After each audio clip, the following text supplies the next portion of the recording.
Hello, people. Hello, and welcome to another episode of Grange TV. We just started a tiny little bit early for the 2 o'clock thing. I'm just watching the end of the Smolka card. I actually just started a little bit early because I'm a big fan of Smolka. I really like how he fights. Unfortunately, I was in the corner when he beat Richie Vass, who's a dear friend of mine, and also, dear friend of mine, and also I was in the corner for him for that fight, and Smolka beat him, but it was a lovely fight, and Smolka is a gentleman as well. At least in that fight, I don't know him personally, but it was a really good fight, man. And he won fair and square. And I've been a fan of his ever since. I really like watching him fight. I want to thank Father Time, Edward Wang. Eli is not with us today. We are getting the timer. Actually, we ordered the timer in, so it's going to take a few weeks because Eli's got one, but he's not always here. So I've ordered the timer with the money that Mr. Edward Wang donated, and that should be delivered here reasonably quick. So I'm just waiting for the fights to start, and we'll see how this goes. I'm actually quite pumped to watch this card, and yeah, I don't know. We'll see what happens.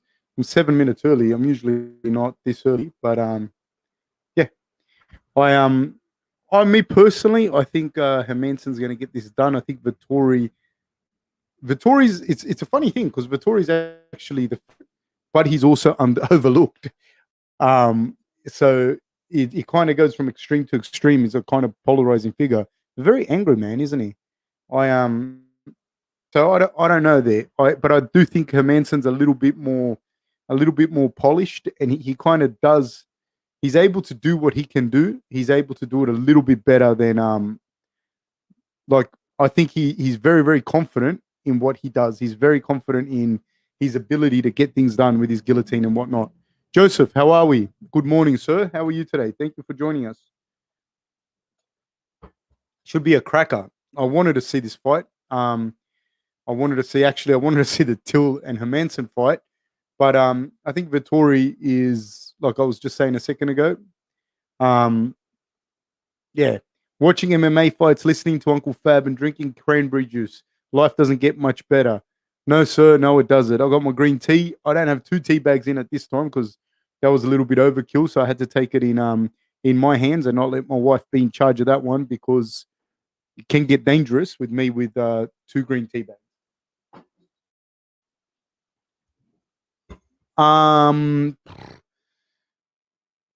Thoughts on Romero leaving the UFC? I wasn't aware that he did.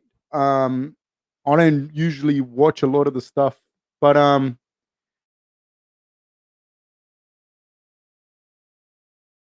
think Romero is getting on, and I think I would like to see him not fight because I've always been a huge fan of Romero as a fighter, as a wrestler more than anything. I used to watch him all the time when he won an amazing match. If anyone wants to watch it, Adam Saitier versus Romero when he lost his the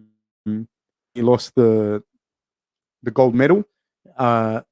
Adam Saitier was a phenomenal wrestler, and Romero looked good in that match. Looked really good, and that gives you an idea of who Romero is.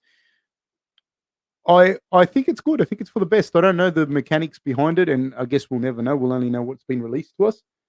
But I don't know. I think if he does, he probably will fight. He'll probably do some fights in Japan or anything like that. Does anyone know what he'll be doing? Please share with me.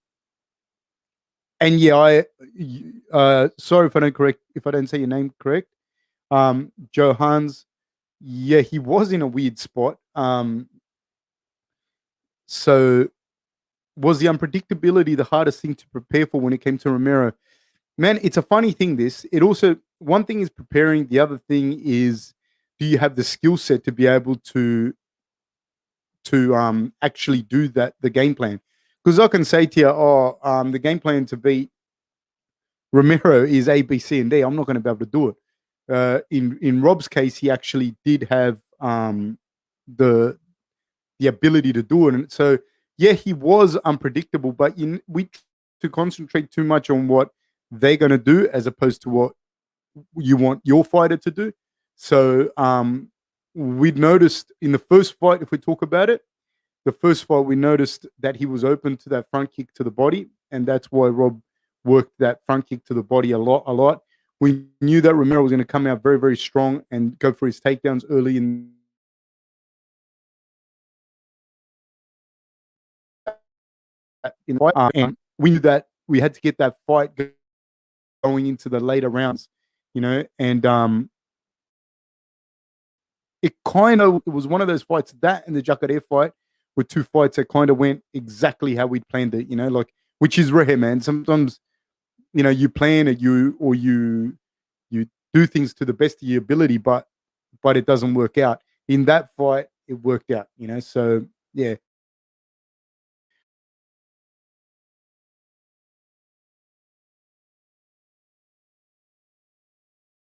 He's going to have, he possibly in Japan or whatnot, I imagine that he'd have fights.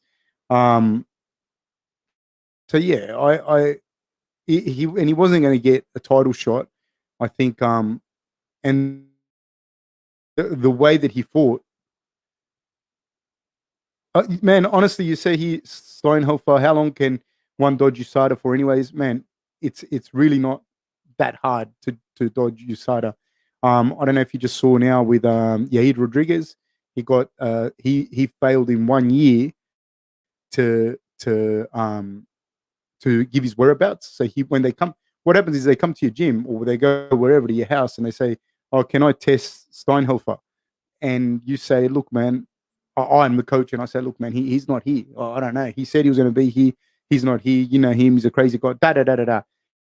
And you allowed 3 black marks against your name in a year before you get a 6-month suspension.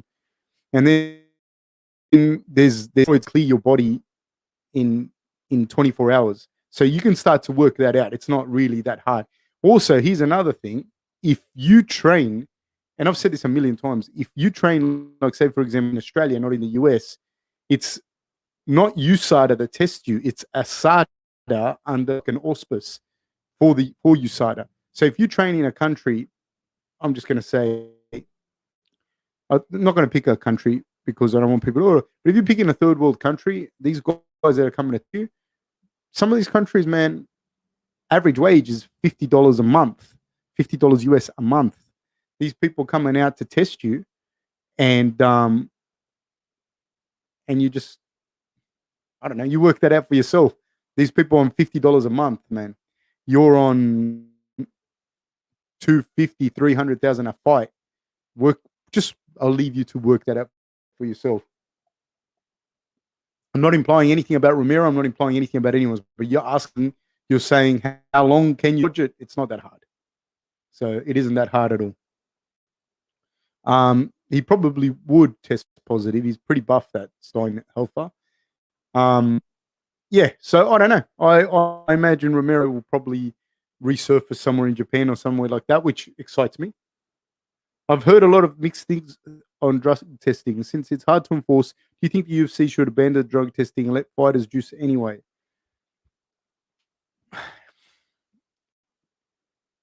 I'm not a fan of juicing in combat sports in particular, because I think you're hitting someone in the head so hard. You're able to even harder now, in the head. And I don't know what those are going to be on that person's brain. So I'm not because I don't think you can. That's why heavyweights can knock each other out so much quicker, so much easier, because their bodies are so much bigger, but their head's not that much bigger in proportion to the power that's coming through. So they can land those shots and really, really, really hurt you. So I'm not a fan of seeing big juiced up guys fighting. But man, everyone wants to see 100-meter runners run as many meets as possible in a year, and run as many meets as possible in a year and run sub 10 seconds as much as they can. So yeah, I don't know. I really don't know. I'm not a fan of it though. I'm not a fan of it at all. Yeah, that's me. I don't think. I think Romero's just gonna. Yeah. Do you have any suspicions about using PEDs possibly? Like I said to you, like I don't know. I don't want to say something about a particular fighter or not, but that's how it works. Like if they come to your house or to your gym and you're meant to be there, maybe he was just one of those guys that says he's going to be somewhere and isn't. Like, I don't know. You guys work that one out, you know? Do you agree with Dillashaw getting an instant title shot if it happens? No, I don't agree with that. What I agree with and what's going to happen and, you know, what it is are two different things. But no, I don't. I think that if you test positive like that, you should be stripped. It should be done. Don't worry about it. You're fighting guys that are not that should be clean. It's a huge advantage. People don't understand. It's not just your physical stuff. Like, you're able to do more sessions per week. You're able to do more sessions in a day. You're able to do more sessions in a week because you recover better. You know, because of the testosterone levels in your body, you recover better. So you're not as sore after each session. You're able to get more out of each session. Oh man, I like Better Man at the moment. I like Better Man. I don't know. You know, Dave Roberts, credit to him, shouted me not just the T-shirt but the concert in 2008. I believe they were in Sydney, and shout out to Dave Roberts for that memorable Pearl Jam concert. So hey, here's the thing. You guys tell me what you'd like to see in the, what do you call it? Oh my god, the Patreon. You guys tell me what you'd like to see if we kick off. I have some ideas, and I'm working on it. So yeah, probably Better Man at the moment. I like a lot of their songs. It's hard to narrow it down. Who you guys have in the Jack Hermansson versus Marvin Vettori fight? And what are you guys thinking? Because like I said before, I feel Vettori is an interesting cat because he's kind of overlooked. But at the same time, he's the favorite. So it's interesting. I have Hermansson. I don't think it'll be easy. I don't know if you saw the Russian girl in a freak show MMA fight. Do you think that hurts the sport in the long run, Uncle Fab? Mainstream media can say, see these animals. I don't like it. I personally don't like it. But I don't like to see Nate Robinson box against someone that's been boxing. You know, it's going to hurt him and did hurt him. And they let it continue. I didn't like that. I don't know that the mainstream media will say that.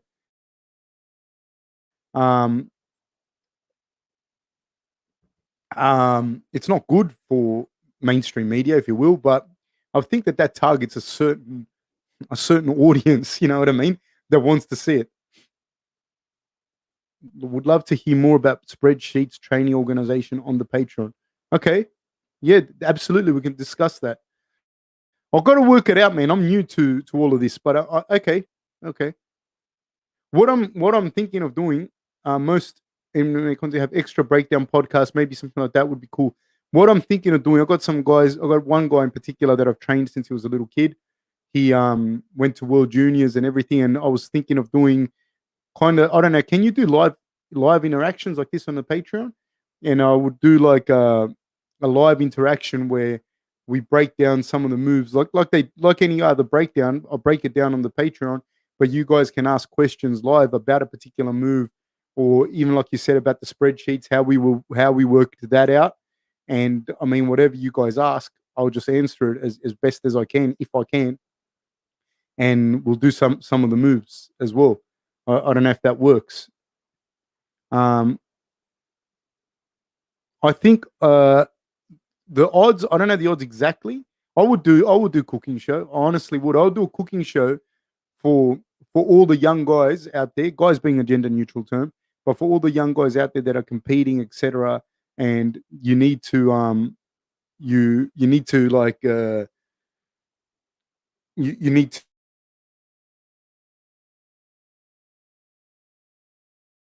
to just exactly this or hack it. You know, there's a lot of interesting things you can do. Yeah, it's very, very close, but I don't know if Vettori really should be the favorite. I don't know. I think it's going to be a really good fight.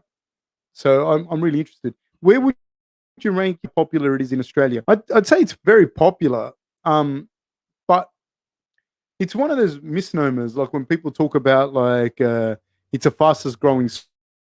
It's a free sport because it's a relatively new sport as well. The NBA basketball, for example, is not going to grow in popularity. But if basketball grows by, or soccer grows worldwide by 5%, it's, you know what I mean? So how popular it is in Australia? It's pretty popular, man. Combat sports has always been pretty popular in Australia. Like I've said to people before, it's kind of new to the UFC, but combat sports has always been like kickboxing, boxing here in Australia has always been very, very popular and have had very good fighters come out of here. So it's not new. Like combat sports here in Australia is very, very, very popular. No, I didn't expect him to be the favorite. Here's an interesting thing. What happens if Vettori wins? Where does that put him? Who does he fight? How to make an Australian brisket? I'm not really, briskets aren't really my thing, to be honest. Eli is out fighting fires before anyone asks. But yeah, I think the Patreon will work. I just have to keep looking into it a little bit. And I want people's suggestions on the stuff that I said. And yeah. Alexandre Banworth got Hermansson, but wouldn't be surprised if Super Soldier Vettori takes it. Me neither. That's how I see it. I see Hermansson winning, but I would not be surprised at all if Vettori does. I'm very yeah, I'm very interested. What are your thoughts on MF and amateur MMA and the push for MMA to become an Olympic sport? I'm a little bit I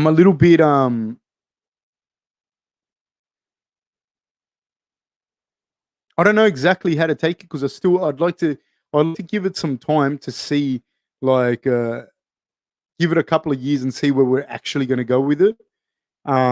Because there isn't, for you to have a proper amateur sport, you can't just go around collecting people from other gyms and then calling it, like, there has to be a clear, like, say for example in Australia, it has to be a very clear guideline.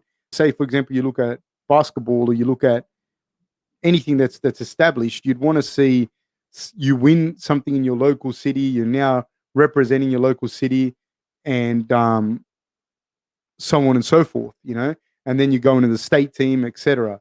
But right now, that isn't clear. So I can't really tell you exactly what I think for a little while, because I'd like to see how that develops. As far as it one day being an Olympic sport, I welcome it. I hope that it is. But I don't know, because they were trying to take wrestling out of the Olympics, you know, and that was like the first sport, you know, in the Olympics, and they were trying to take it out. So whilst we really love it, and I think we've spoken about this before, the lay person doesn't know MMA. The lay person watches the UFC. If we were to watch this card, but you change this card's name to whatever, you wouldn't be watching it. You'd be watching the UFC irrespective of what the card is. So I don't know that you'd have the same background to on what. Oh my god, I was looking forward to this fight, but they it's not here. The lightweight fight that I thought was going to be, they scrapped the fight. I was so pumped to watch this lightweight fight. I didn't realize that it was out. Oh, fuck. Anyway. Yeah, so, man, I don't know that people are going to watch it in the same way that they watch UFC, you know? I don't see it being popular. Sorry, I was looking at it because Matt Wiman is fighting, and I didn't realize that that Russian dude, the Greco-Roman guy, is out. I really, really wanted to see him fight. I really like watching him fight. What are you drinking, Fab? Green tea and water. Eli's fists can put out fires. What do you think of a penalty of 10% per pound for every pound missed? Would that at least force blokes that miss weight to cut as much as possible?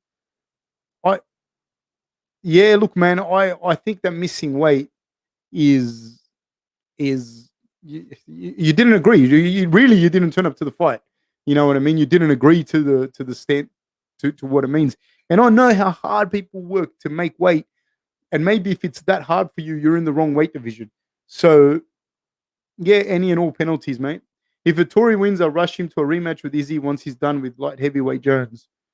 Yeah, I don't know what's going to happen there with the light heavyweight and Jones and everything, because Jan still has to fight. So I don't know. And I don't even know if he and Jan are going to fight, really. So who knows? Every time I think of Aussie fighters, I see Peter Graham knocking out Batahari. Broke my little Moroccan heart. Sorry, brother. I didn't know you were Moroccan. What a crazy fight that one was. Both fights. The fight, when Batahari kissed him, I got in his face and that. And that was the first fight. Surprised to see Vettori at number 12, to be frank. Man,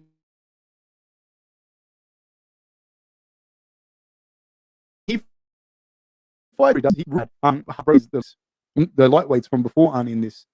My nice Pearl Jam shirt. Thank you, sir. I'm a big fan of Pearl Jam. Hey, Valeria, how are you? Glad for tonight's commentary. Plus, thanks for spring. The shipping fees are cheap. Got a notification that my shirt has been shipped. Valeria, you're the best. You're the best. There's not enough people like you, Valeria. You keep us going. You are the you are the heart and soul. And I really, really, really, really appreciate your support. I appreciate you buying a shirt. I appreciate you doing that. And let us know, guys, what you guys would like to see in the Patreon. Thank you so much. Valeria, you're the best. How do you see a fight between Rob and Vettori going, Fab? Rob's too quick, man. I think, honestly, like, Vettori is kind of like a south, but slower. That's how I see it going. Having said that, man, anyone could beat anyone and any. But I see Vettori kind of as a southpaw Rob without the versatility and without as high vocabulary of strikes or fluidity in his grappling, just a little bit slower. So I think Rob will beat him. Yeah.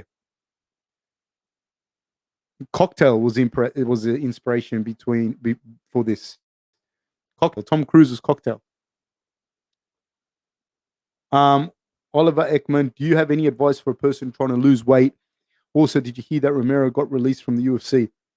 Portion size, in a nutshell, Oliver, portion size, and find something you love doing that you're going to adhere to. You got to love doing it. Like, otherwise, it's not going to work. Like, if somebody tells you the best way to lose weight is to run marathons, yes, it's fucking true, but you got to want to run and you got to enjoy running. So find something that you're going to enjoy doing, whatever that is, whether it's martial arts, whatever. Do it and then look at your portion size. Your hand is a good way of looking at it. Like, that should be the protein, the vegetables, etc. Portion size. Eat less. We can eat so much less food than what we eat. That's the real thing. My biggest problem is food. I love food. So yeah, just and I did hear, well, the boys and the girls that are watching, they said that Romero got thing. Yeah, Wiman I can't believe he's still fighting. He's a very good fighter, man. Very good fighter, good grappler, etc. But I don't know. Yeah, it's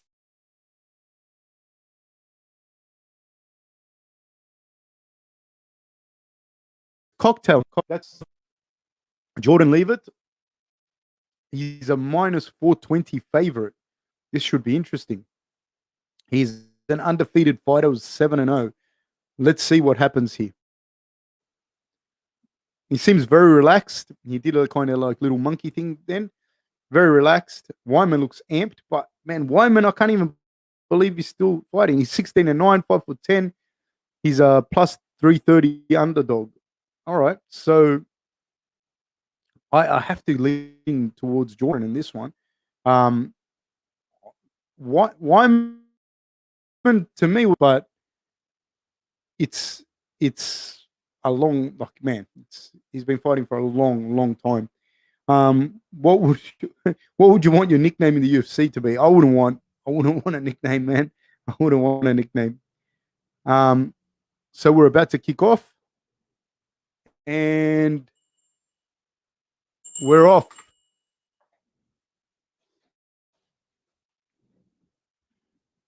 Okay. Jordan in the southpaw stance, shoots a double leg. Nice. He's in deep. He's got a body lock. Wiman pulls guard. This is not going to do much. If you're going to pull guard from there, you'd want to have the butter. Oh, Wiman's out. I was about to say this. Jordan with a little dance, and now does the splits. I was about to say this, and you can write this down. If you're going to pull guard like that when somebody picks you up, you need to fly hooks in. If you put your butterfly hooks in when they go to slam you, you just stick a foot out or you stick both feet out or whatever, but you need to get your butterflies in. If you pull guard like that, you're going to get slammed. So he's got him like this. He pulls guard, the forearm across the face. A friend of mine got knocked out like this. Really, really, really badly. Exactly the same thing. What I was going to say was, see here, he's got the closed guard. You really need to put your foot down. You need to put one of your feet down. You need to put your hooks, like your butterfly hooks in. When you put your butterflies, he can't slam you. He can't. I was about to say, if he stays with a closed guard, he's going to get slammed. And he did.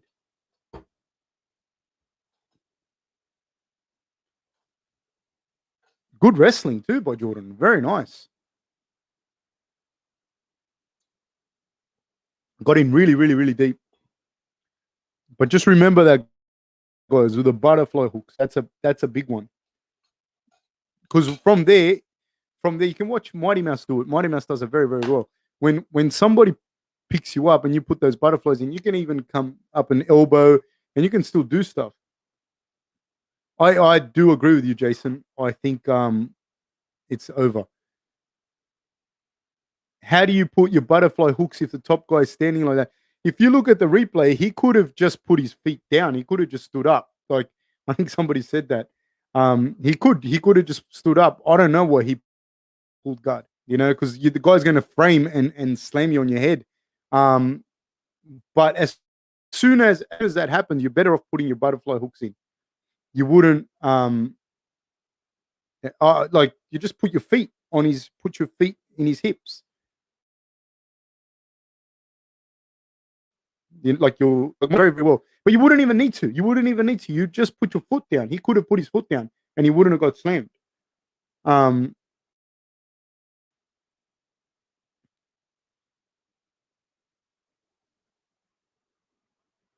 What do you mean, Mitchell? You've got arms too and an escape route? Because I do believe that you didn't have to put the butterfly hooks in.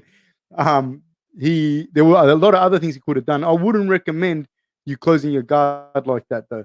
I don't. The only time that works is if like your jiu-jitsu is so much better than the other guys that the other guys can slam you. If not, the reality is if someone pulls guard on you like that, you can slam him. The reality is you put your feet down. That's the truth. You can put your feet down. But pulling guard like that, never recommended. Never, ever, ever, ever. You got to remember as well, in a lot of jiu-jitsu comps, you can't slam when somebody thing. Yeah, no. I wasn't trying to instigate a fight with you, Mitchell. I would never dare. But no, I was just curious what your feedback was. I'm not like I'm curious as well on other people's feedback. But you could definitely the butterfly. Yeah, absolutely. Somebody said he could have. How's your Asian daughter going, Fab? Is she no longer sick? She's not sick anymore. No, she's not. She's good. Thank you for asking. He could have tried defending it, but if the guy's a much better wrestler, he's going to take you down. But never pull guard like that. Yeah, who said that? Sasank, his legs were low enough right before the takedown to put his feet. Absolutely, they were. If that's what I was saying before, when you watch the replay, you see like he could have actually put his legs down, but he didn't. So I don't know. Yeah, no, man, me too. She was sick for a little while, the poor little thing. So yeah, man, that was a pretty bad slam, but man, you could see it. Hey, endless nameless $5 because Fab ain't no guard puller. Thank you very much, sir. I've got nothing against guard pulling. You just can't pull it like that. Like that, he should have just put his foot down and got taken down. There's a way to pull guard, and that's not it. Nothing against Matt Wiman. He got in there. I'm not criticizing him as a fighter or as a man. I just think that I don't know why he did that. Maybe he had an injury and he wanted to be on the ground and he, thought I'll take it from here. But there are ways you can pull guard in MMA. Don't get me wrong, but just not like that. You can you could shoot him for a double and it doesn't work, and then you pull half guard. That's great. Damian Maia does that. You can shoot for a double, it doesn't work, and then you drop into a heel hook, and then from there you play guard. But that way that he did it, I don't know why. So I don't want to be critical. I don't know why he did that, and I hate when commentators or others, I don't know why he did that. Maybe he had an injury. Who knows?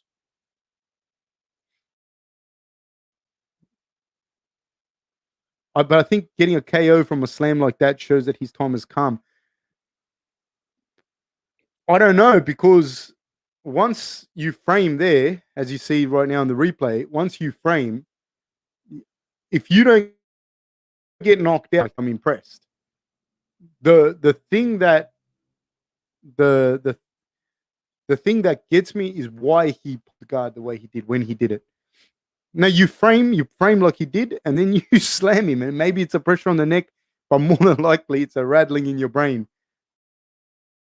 That there's a lot. You have a whole body weight, and the levers on my hips and my legs when I go boom to knock the person out. It's a lot, man. It's a lot. It's a lot of pressure. It's a lot of power coming down. I'm just gonna get more water, people.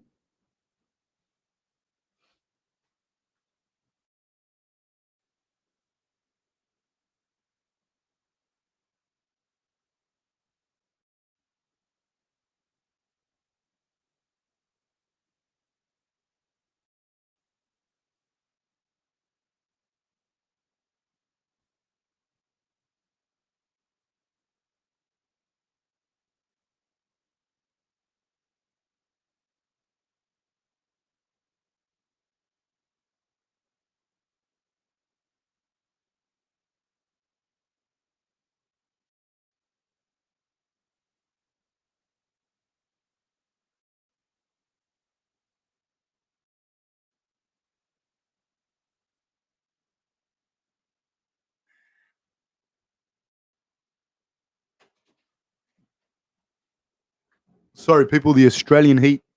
The Australian heat will get you every time.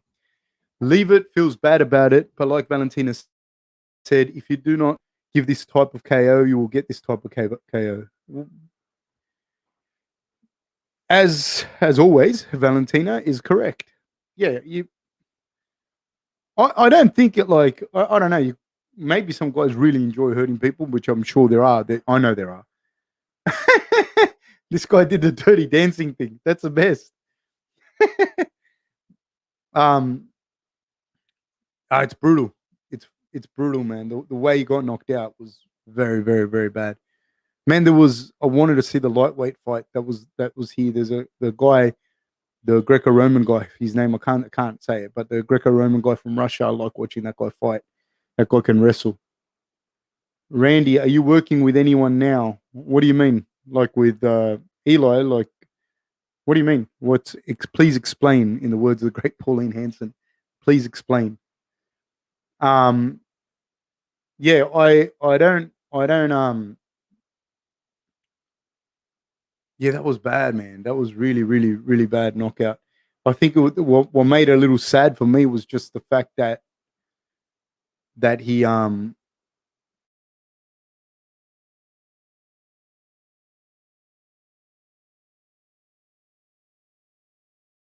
went back. Weidman's not Wyman is not a bad fighter, but yeah, just the decisions.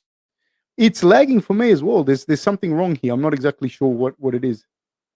I think he means in MMA terms. Oh, okay.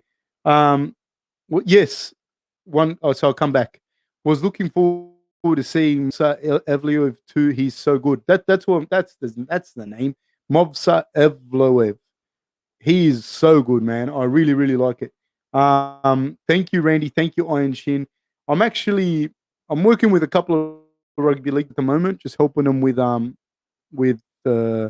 some wrestling and some stuff like that. I'm working with a young guy from Parramatta named Ray Stone, who's plays off the bench, hooker and lock for Parramatta. And I'm actually in talks, and a couple of other football players, and that and with a I'm actually in talks with some people now to see about doing some coaching with a fighter, and yeah, we'll see how that goes. I'm not exactly sure if things work out. Great. I'm pretty busy already. Like I'm pretty busy as it is, so I'm not in a massive hurry to do a lot of coaching at the moment. Ewan Ferguson, I'd like to see Wiman go back to do some grappling competitions. Do you think he'd be competitive at middleweight, or would he switch to be lighter, heavier? Would he be competitive in grappling matches? I don't think it matters if the weight that he'd compete at, because there's a lot of good grapplers, man. There's a big difference, a huge difference between the guys that just do jiu-jitsu, like a Gordon Ryan or Craig Jones, like the top, the upper echelons.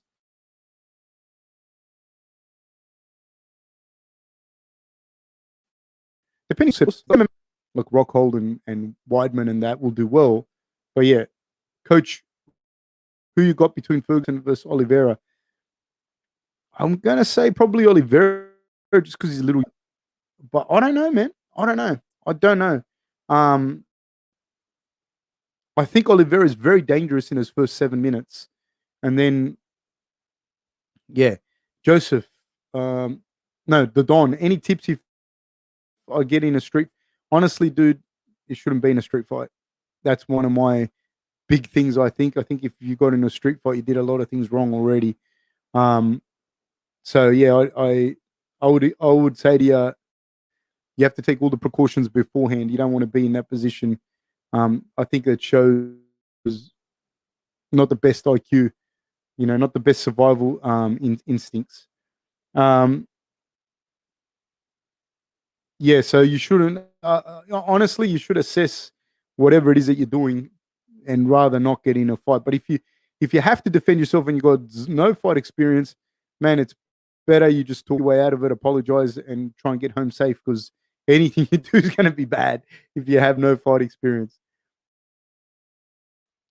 Can you tell us which fighter?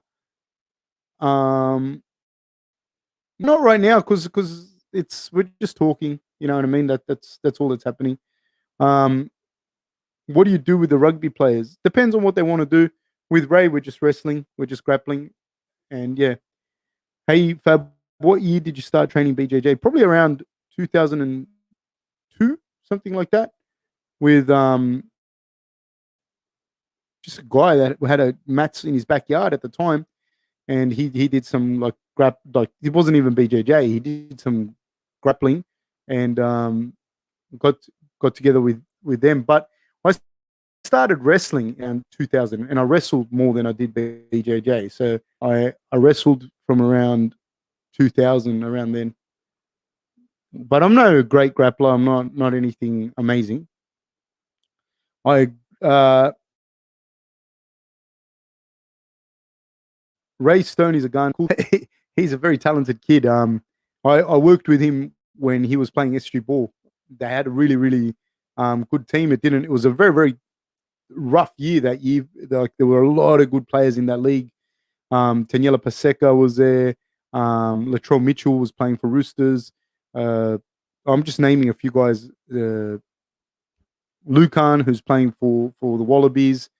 Ray is playing first grade for Parramatta. There were so many good guys in that year, like that SG Balls. Street fights are almost always either assaults or failed self defense. Man, honestly, I think like you can deal with them a lot better. Like, of course, if you're gonna react to every provocation, because you can justify your actions, you can justify punching someone in the face. Um, Yeah, I don't know. Hey, Jack the Ripper, Fab, how stressed are you before, during cornering one of your fighters? And to the brother asking about street fights, trust me, they're not worth it. No, they are not worth it. Um, very stressed, very stressed. Like you try and obviously not be, like you want to speak to the guys. You want to not speak. with you being stressed through the roof. But no, definitely stressed, man, because you don't want to see your guys get hurt and you don't want to see them lose and you don't want to see the financial outcomes that come from that. So, yeah, very, very much. What do I think of Cyril versus JDS?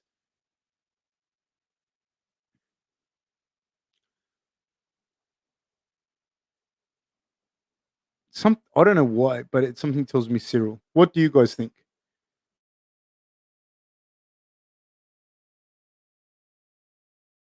Why am I best fish stew? The best fish stew will be me by far, not even close. Have I ever been to Hong Kong Sevens? No, I've never been to Hong Kong Sevens. Um, I've worked with NRL teams in the past, but I've never worked with rugby teams or like I love to work with like sevens teams and that, but it's a little bit different. I don't think the grapple is exact same in the same context. That's much more. They're going to spend much more of their time on speed and being elusive. That's what counts above and beyond. Joseph, did you try making? Yeah, Cyril looks like a bad man, man. So I don't know. I want to say Cyril. I want to say JDS, but I do think Cyril.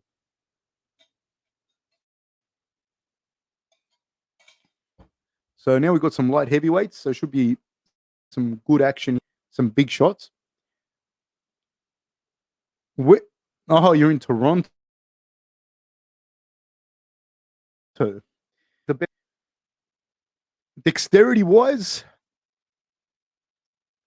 and effectiveness,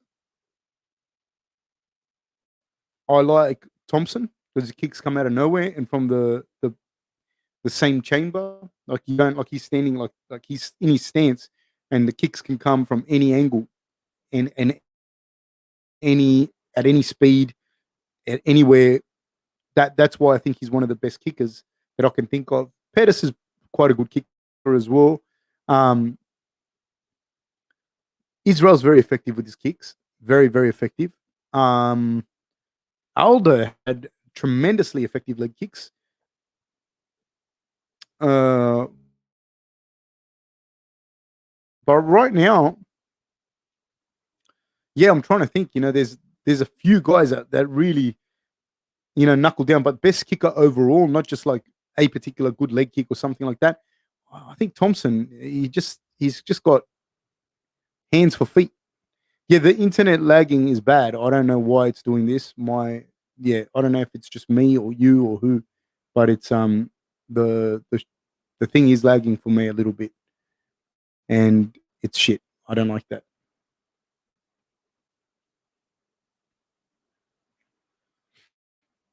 Yeah, I think that Cyril will be a bit much for. Yeah, I think Cyril might be a little much for JDS at this point in his career. I think he does. Cyril mixes it up quite well. Um, my heart says JDS, but I think it'll be Cyril. That's my opinion on it. He is, and I. It's a hard thing, man. Like my internet now is not working. Apologies, people. I'm just trying to see the fights. Randy, what would you say you specialize in terms of your wrestling? Um, Nowadays, probably all the stuff on the wall. I haven't coached wrestling for years now. As far as like the points and exposure and whatnot that you have in Olympic freestyle, which is more what I did, but I haven't done that for years. And at the top end, at that high end level, it's like a little chess match, and I haven't been doing that for years. And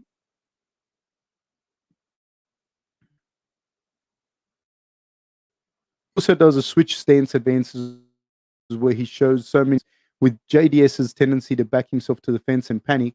I think Cyril will KO him in. Yeah, man.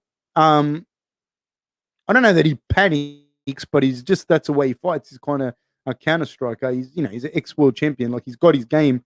I just don't think there's a thing that happens, dude. Like you slow down a tad when you're that kind of fighter, like JDS is, and it's just that little bit, and then you start taking shots and you're not the same anymore. If you're able to cap this, thank you, Jason. I don't know about that stuff. My wife does that stuff. I don't know how to do that. But anyways, no, I'm not watching Spence versus Garcia. Not now, anyways. For a fantasy matchup, what do you think? Who would I think, Fedor or Stipe? Like I don't like to compare people outside of their eras, but I'd say now Stipe would be like Stipe is bigger, he's more well-rounded. I would say in many ways a better wrestler. Fedor's a big slugger though. You never count him out. But I don't like to compare people outside of their era. But I think Fedor's a monster in his heyday. Like he never really lost many slugfests, man. So yeah, he hit fast. That was the biggest thing with Fedor. He was very fast. He threw his punches fast. He had fast hands, and he was very light on his feet, able to move light on his feet, explode. So yeah, I don't know. Fedor was one of my favorite. I liked him a lot. But there's a similar kind of character, if you will, like very stoic kind of old school dude. I like him a lot. Okay, I'm excited for this fight. I don't think this is going to go for long. Is cage wrestling its own speciality, Randy? Yes, it is. It very much is. Like it's not just wrestling up against the cage. It has a lot of nuances to it. Okay. I don't think this is going to go the distance, in my opinion. Okay, so round 1 has started. We're off. Dolidze in the black versus Allan in the yellow. Left body kick by Dolidze to start things off. He's controlling the center. He's in the southpaw. He goes up high with a left kick. Allan takes it on the forearm. Throws a jab, does Dolidze. I'm probably not pronouncing the name perfect. I'm sorry, guys, but who am I? Dolidze is doing a good job of staying firm in the middle and looking for that. So he's holding the center of the octagon quite well.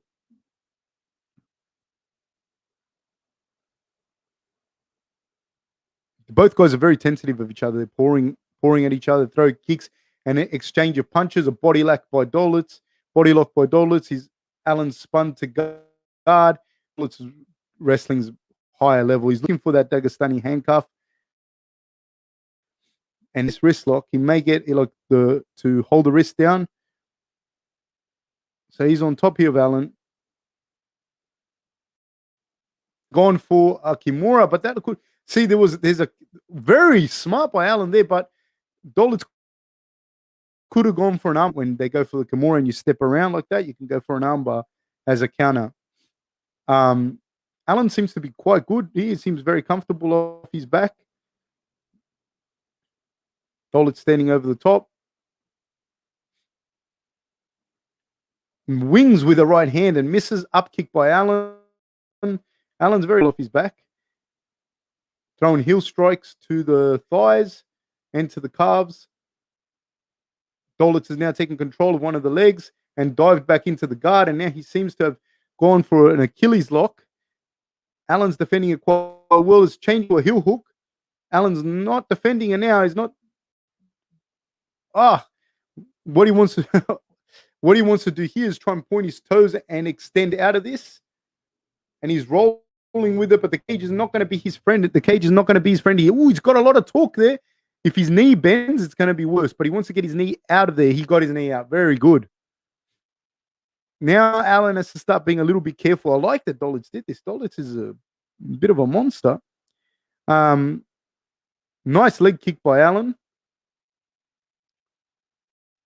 But Dolidze also said to him, man, I'm happy to hit the ground with you as well. So that's the center. Now he's gone to conventional back four. Allan stays in conventional. So Dolidze is switching stance, giving Allan different looks. But neither guys, I believe, neither one of their stand-ups is very developed because there's not a lot of fighting for angles and winning angles. Big right hand landed by Allan. Big right hand. Dolidze seems to be now kind of he's smiling and grimacing and all of that stuff. They're exchanging punches, and Allan's having a little bit of luck here. He's landing a few shots here. They're throwing through to the body, but he took one to the head. Dolidze. Again, he took a big left hand by Allan.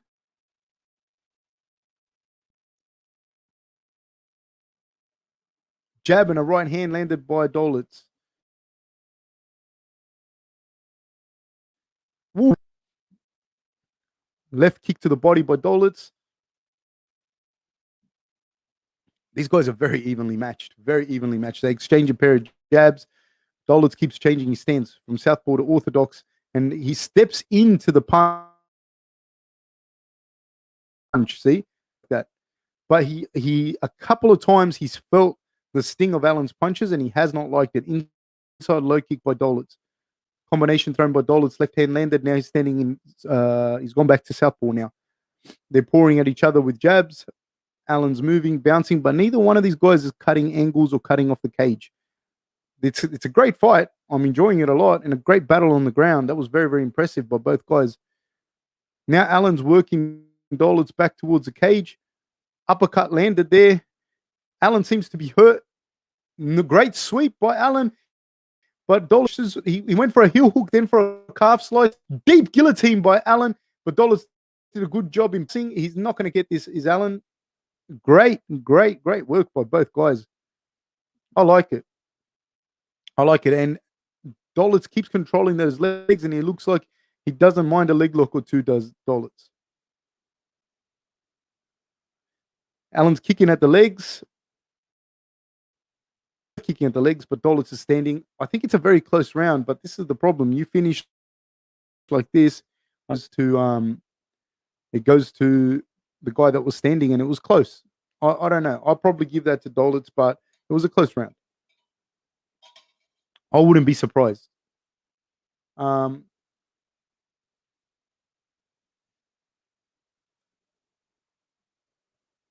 Who's winning? I don't know who's winning. That was a close one.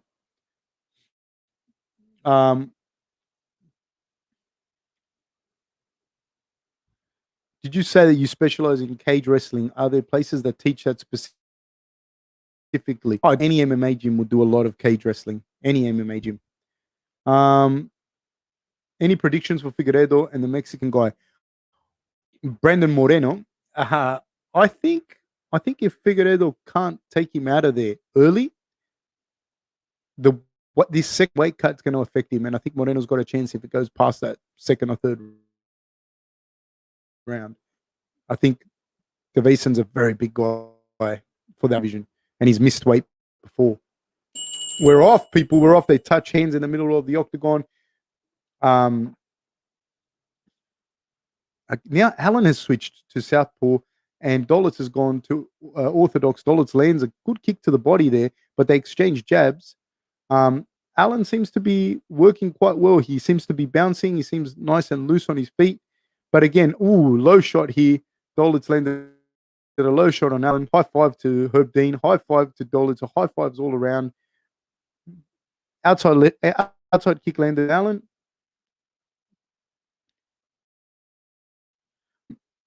Nice kick there thrown to the body by Dolidze. Allan wings on a right hand to the body. Left hand, they exchange a pair of left hands. They keep changing stance. Dolidze still lands an inside leg kick and a straight left. Did Dolidze from the south. Both guys very tentative. Again, Dolidze did the thing where he goes from southpaw, throws a kick, and then he steps and lands and then throws a lead right. It gives him an extra reach, but he's also walking into Allan's shots, and Allan's throwing some heat there. Left high kick by Dolidze, taken on the arms of Allan. Allan's pouring with a jab, swings with the right hand again. Double leg by Dolidze has taken down Allan pretty easily.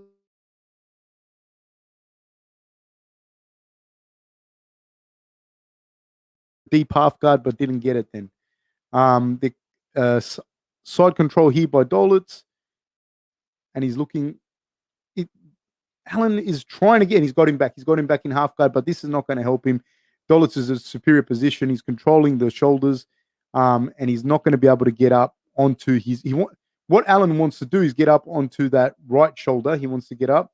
This guillotine is not going to work from a half guard. It's not going to work from this position here. Dolidze is working the body, landing big shots to the spleen there. This is not going to work. This is basically, if you get the guillotine from there, you're basically pinning yourself to the ground. So you want to get up in this scenario. He wants to get up onto that right shoulder, then wants to plant with his right hand and use an underhook to get up. Now he's got an underhook. He's looking for a deep half, but elbows are being landed by Dolidze. There's 2 minutes and 39 seconds left in the second round. I believe Dolidze is winning this round quite convincingly. He's landing some ground and pound to the body and to the head, which even if it doesn't finish it, is going to pay dividends in the third round. Allan is not really trying to get up from here. He's not really working to get an underhook and to post and to get up. He's landing some elbows from the bottom, but Dolidze is answering with elbows of his own, and he's on top and he's in half guard. He's landing heavy ground pound, but it's not all getting through. But some of these shots are getting through. Those left hands are getting through of Dolidze.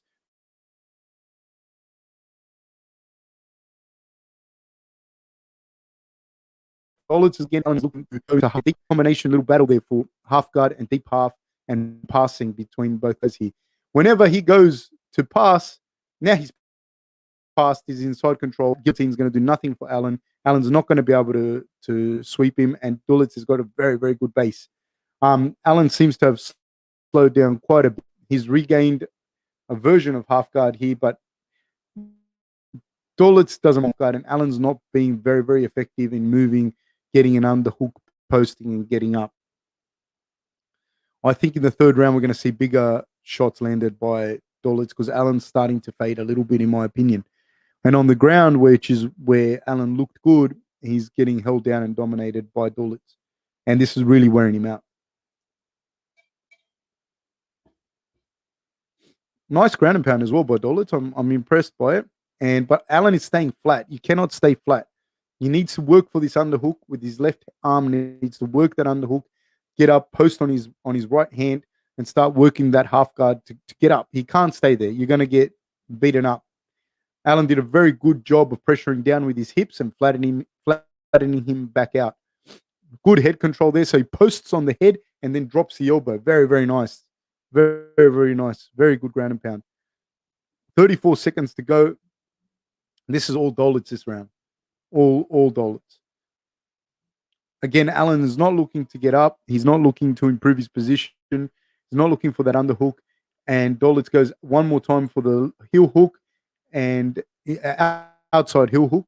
Now he's gone for outside heel hook on the other foot, and Allan eventually kicks out and gets out. He rolled the correct way. They're very slippery. It'd be very, very hard to finish heel hook. Then Allan is swinging for the fences. There's 4 seconds to go.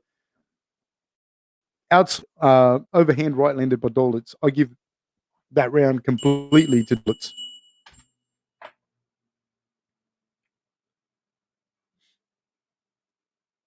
He's mainly going for the outside heel hook. He went for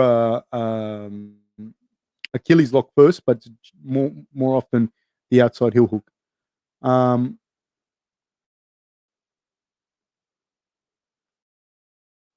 we calendar in his firefighter outfit? Proceeds can go to wildfire relief or wherever it would be best suited. It'd be best suited to this podcast, but I don't think he'd do it. Allan's got that instinctive BJJ. He does, but there's things that he's doing wrong. There's a few things that he's not doing, like getting that underhook, posting, and getting up, or improving that position. Like he's kind of staying on his back. People love a man in uniform, and what a man he is, mate.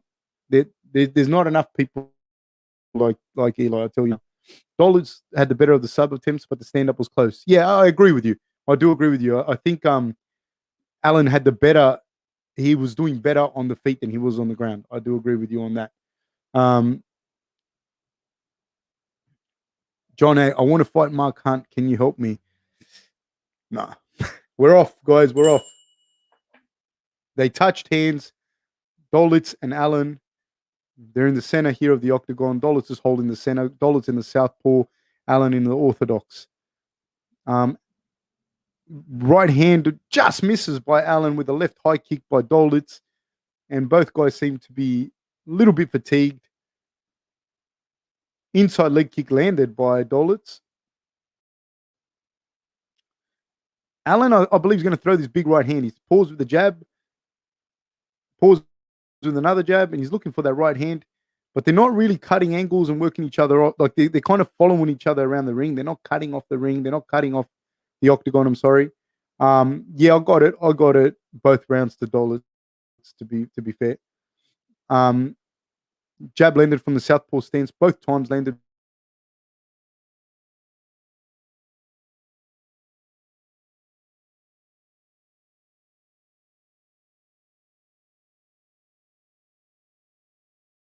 by Dolidze. Left kick to the body landed by Dolidze. And Allan starting to look the worse for wear. And that's what I thought would happen as well. He didn't seem to do that well. He took a lot of punishment on the ground. He's now in southpaw stance and Dolidze is in the conventional stance, and Dolidze is landing right hands. Now Allan has switched back to conventional and Dolidze has gone to southpaw. And they both seem to keep doing this, like mirroring each other. But Dolidze is starting to land jabs, whether it's from southpaw or orthodox. He's starting to land those jabs. Allan's chasing him now, but I think Allan's he may start to get reckless here. Dolidze has to time a takedown. He just ate a jab off Allan. Again, now he's landed a front kick to lead left hand of Superman punch attempt by Dolidze. Jab landed by Dolidze. Jab exchanged by Allan. Another little jab landed by Dolidze. Another jab. Little jab. Now he's getting wrist control and throwing the jab. Outside leg kick landed by Allan. Allan's tough as they come. They exchange punches in the middle and looks to have gotten the better exchange in those two punches. Single leg attempt by Dolidze. Allan's defending it quite well through elbows. He defended it. He's up against the cage now. Oh, big right hand landed by Allan. Big right hand and a left. Dolidze is not looking comfortable on the feet right now. Allan is just outside the range, but he's found a home for that right hand. Jab landed by Dolidze. Nice. He's in deep on a double. Allan gets a takedown of his own. Now he's on top of Dolidze. This is going to be interesting to see what type of guard Dolidze has and will it be effective. He seems to be going for an armbar. It's in deep, but Allan gets out. Now he's going to switch transition to a leg lock. Very nice transition by Dolidze. You can't stay there like Allan was in the first round. In the second round, I'm sorry. You can't. He's in deep on a double leg. Is Dolidze. Allan looks to be going for this guillotine. He's not going to get the guillotine. Dolidze has popped his head out. There's 6 seconds to go. Allan seems to me like he's not trying to get up now. Dolidze has him in half guard. We're going to use as a Turk guard. Turk ride. Allan went for a Kimura. It's not going to happen. Very hard to get it from that angle. Like, you can get it if the guy's in the other half guard, but not the angle that he has. He's flat on his back. You can't be flat on your back. Big elbows landed by Allan just then, but it looked like it was kind of to the back of the head and it looked like a 12-6. So now he's starting to, when you're in half guard like that, you need to frame, use your shin and frame and get an underhook. That's what you're after in those positions in MMA. In jiu-jitsu is a little different, but even then you don't want to be flat on your back ever. So Allan is flat on his back. There's 35 seconds to go. Dolidze is going to ride out this round. Allan is not going to get up. He's not trying to get up. And Dolidze is landing ground and pound enough to let the refs hold him down. And I don't think anyone's going to stand this one up. I don't see Dolidze finishing it. I don't see him finishing it at all. He's got the underhook, and that's a good point of control. There's 14 seconds to go. Allan is laying on his back, and he's not getting up. And Dolidze is landing shot after shot, but nothing powerful, just enough to keep them on the ground. There's 3 seconds to go, 2, 1, and that's the bell. That's the time, guys. It's over. Dolidze won that clear. Yes, if you want to fight Mark Hunt, buy a gun and use it on yourself.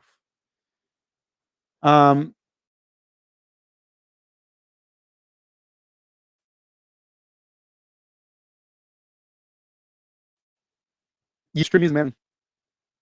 No, the bottom is it's very hard, man, to land the things that he was looking for, and he wasn't going to land them the way for him. Thank you, Alexander. Watching. Yeah, the way that he's going for it, it's very hard to get it from there. You don't have the leverage. Like you can get guillotines, and you can get kimuras from opposite end half guard, right? But it's you. There's a lot of things you have to do, and you can't be flat on your back. You just don't have the leverage to do it. Um, he definitely is aggressive on the ground.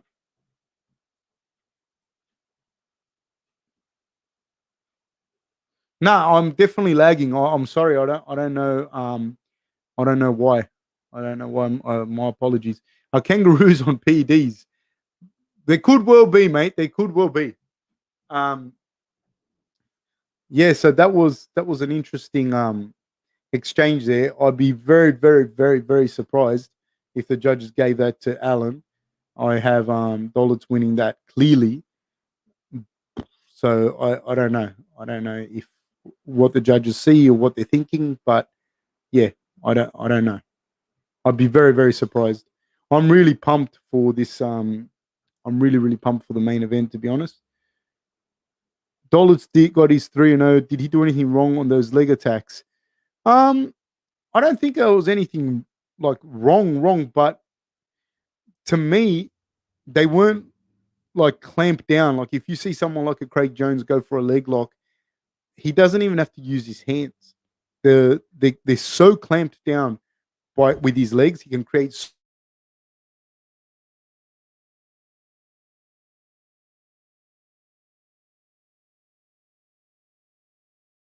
so much pressure. And that's one thing. When you go for a leg lock, the most important thing to do is to make, or any submission, really, an armbar is the same thing. Before you grab it with your hands and try and yank it, whatever submission is, your body has to have clamped down on that limb. So if you're gonna do an armbar or whatever, your body positioning, your everything has to have clamped down on that arm, on that legs, whatever it is that you're going for. Then you can do it. And I don't think it was quite as clamped down as it could have been. But he was pretty good, man, because he's really forcing Allan to defend it, And so yeah, he did a fantastic job, I think. Yeah.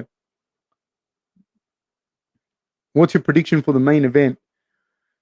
I don't know if I have a prediction. I think Hermansson's got a bit too much output, like a little bit too much output, and I think see, you saw the leg, you saw the heel hook. Then also you want to, when you're going for that heel hook, you want to try and create bend in the knee.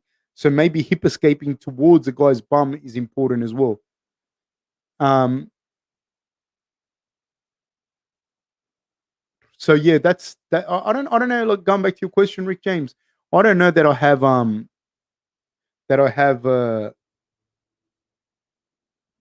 like I don't know I don't know that I have a prediction per se, but I do think that the output is going to be a little bit much, with Hermansson. So I got Hermansson winning. I'm not sure how. I'm not sure if the output's going to overwhelm him, or he's going to be able to get a takedown and really put pressure on top of Vettori. I think Vittori's got good jiu-jitsu, but we've seen Hermansson be able to get guys like Jacare and like Talis Laitis and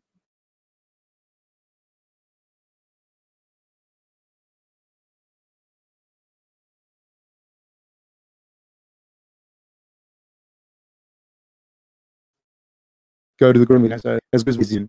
Now, if that is the case, I don't know. Like Vettori might be able to keep it on the feet, might get on top, might hurt him. Who knows? But I do believe that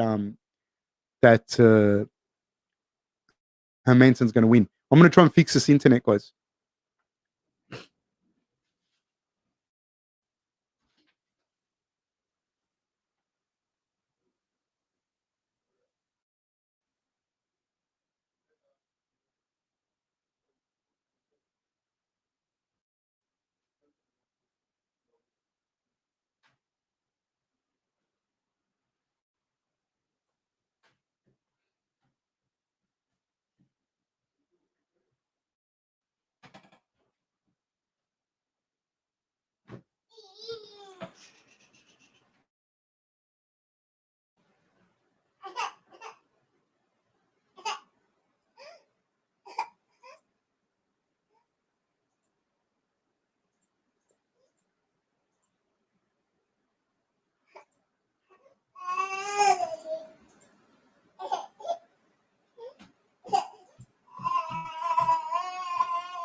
All right, guys. I don't think I fixed it, but I tried. Hey, Valeria, thank you so much. This week, Khabib said he mentally broke Gaethje with a comment of "That's it" about Gaethje's punch before the submission. How do you help your Shane mental strength? I don't know that Gaethje's mental strength is what's lacking. I really don't know that that's what happened. I think who knows what happened in the fight. The fights are different, but with guys that we train with, it depends on what the fighter needs. Depends on what kind of fighter it is. But you can do. There's a lot of activities you can do with people. You can do stuff like you set impossible tasks. Like you might have you might play a game of touch football or basketball, and you might do things where you put people on a certain team, and it's impossible for them to win. They're not going to win because you might be reffing, and so the calls go to the other guy. The calls go to the other team. You're not giving them the calls that they want to get. They're never going to win, and they start to realize like, oh, I don't know why this person's picking on me, whatever. But those sort of impossible tasks is hard as well because you can only control. Then you can talk about stuff as well, but you can only control what you can control. You can't control what you can't control. You can't control the ref. You can't control the decisions. You can't control if it's going to rain. You can't control if it's going to be hot. But you can control that you eat correctly. You can control your warm-up routine. You can control what we're going to do at training today. You can control what you're going to talk about. So that's in a nutshell. It's obviously goes into greater depth. But yes, setting impossible tasks is one of the things that you can do. But you have to have mentally strong people to deal with that, or they're just going to quit during the that kind of stuff. And it depends with all kinds of people. But I'll tell you something else. Like the biggest thing to do is make sure you're doing all the training you need to do. Because once you've done all your training, that's going to give you a massive level of confidence already to begin with.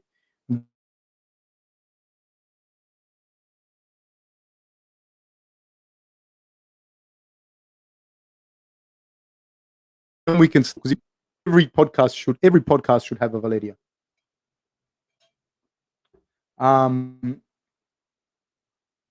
Yeah, I mean, yeah, Jaynes, Vettori could definitely get a second round TKO, and I tell you, he can. You're right on the money, Steinhofer. He can very definitely get a second round TKO because what happens with Jack's takedowns in the second portion of a fight, he telegraphs it a little bit more.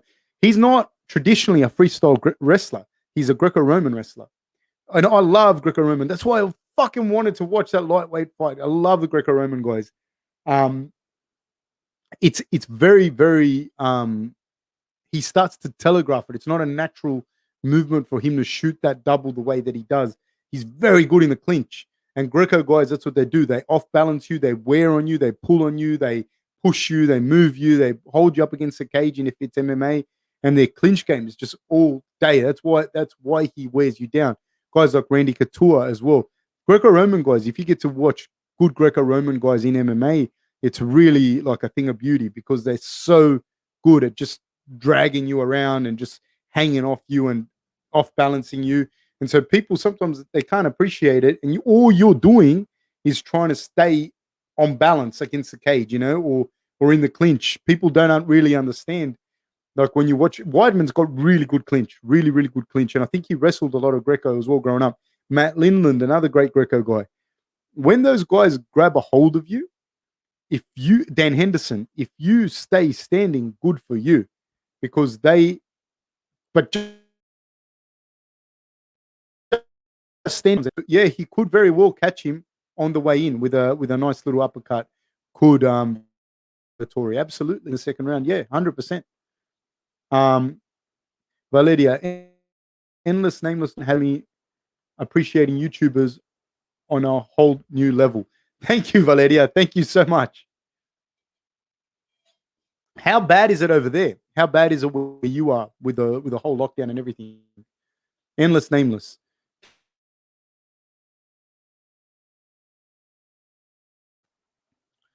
Canyon style, definitely possible. Yeah, that's exactly what I said. Fab, there seems to be a little monster in the background. Yeah, there is, dude. There is. She's running around. She's running around like crazy, man. She's crazy.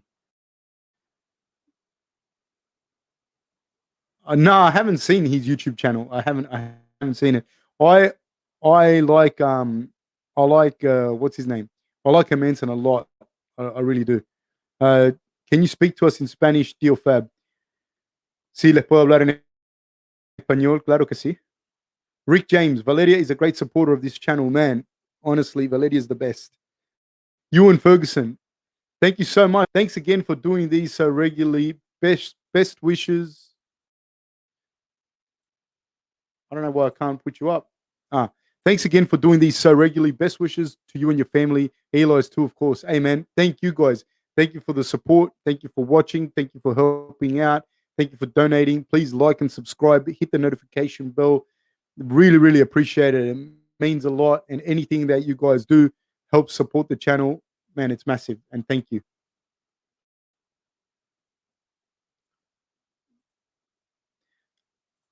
How do I think top level Greco guys would match up with top level judo guys in the UFC? You know, it's funny, man, because what happens is a big thing that happens is what happens with the rest of the skills. That's what matters. You might be a top level Greco guy, but your boxing isn't as good or as crisp as a good judoka, or you might not have taken to the jiu-jitsu aspects of the transitions as well as a judoka. So it's hard to say, you know, like it's really, really hard to say. Me personally, I prefer the Greco. I prefer the Greco. I think one, they're used to having no gi, so that's a big advantage. And so they use a lot of that clinch work, a lot of the front headlocks that then transition really well to chokes and whatnot. Um, if you've if you've never been front headlocked by a Greco guy, you haven't lived. I used to train with a guy named Hassan Shasavan, who went to the Olympics and was a bronze medalist in at the Commonwealth Games in Greco. Dude, that guy has like if his ability to just crush you from any position, but from the front headlocks is fucking insane, you know. So that's that's the that yeah, the Greco. I think for me, I like Greco more. Yeah, the Olympian is a bad dude. That guy is. Thank you, Ewan. Randy Valeria is incredible. Makes us all look bad. Who do you have for Ferguson Oliveira? I said before.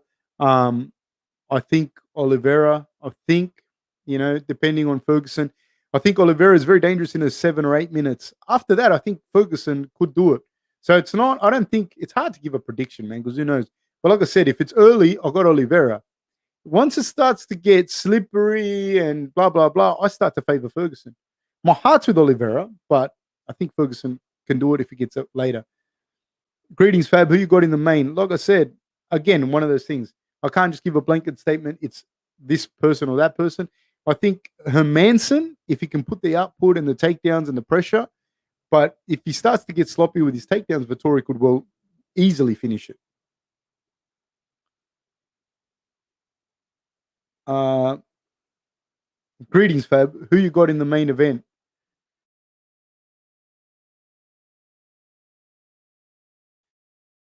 Oh, I just said that. The He-Man theme song in Spanish, please. That's not going to be for free, brother. That's not going to be for free. You want to hear that? You're going to have to pay for that. Sorry. That's the only time I'm going to say something like that.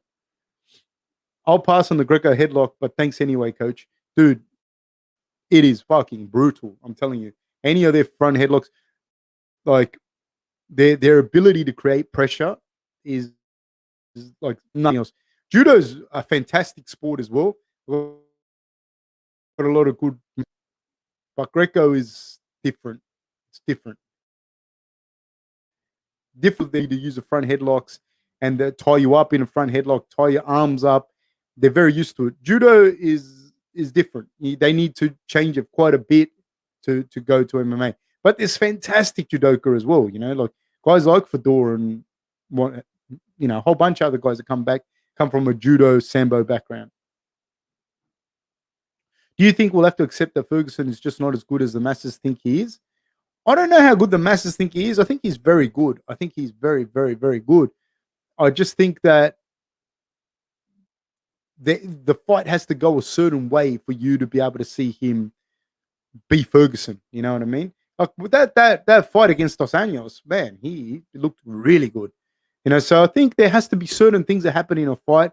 It has to kind of get long and drawn out, and he able to do a whole bunch of stuff. And the guy not be a big, powerful wrestler that can hold him down. I think you know that. But all fighters have that. All fighters have that. Who is the favorite UFC prospect at the moment? I can't say the guy's name. That lightweight guy was meant to fight here today. Him is one of them.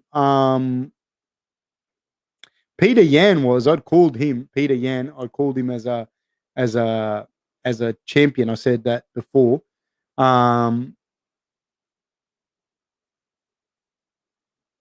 Prospect, as in young guy coming through. Brad Riddell is good, man. Brad Riddell's got a big kickboxing background. Fights out of Auckland.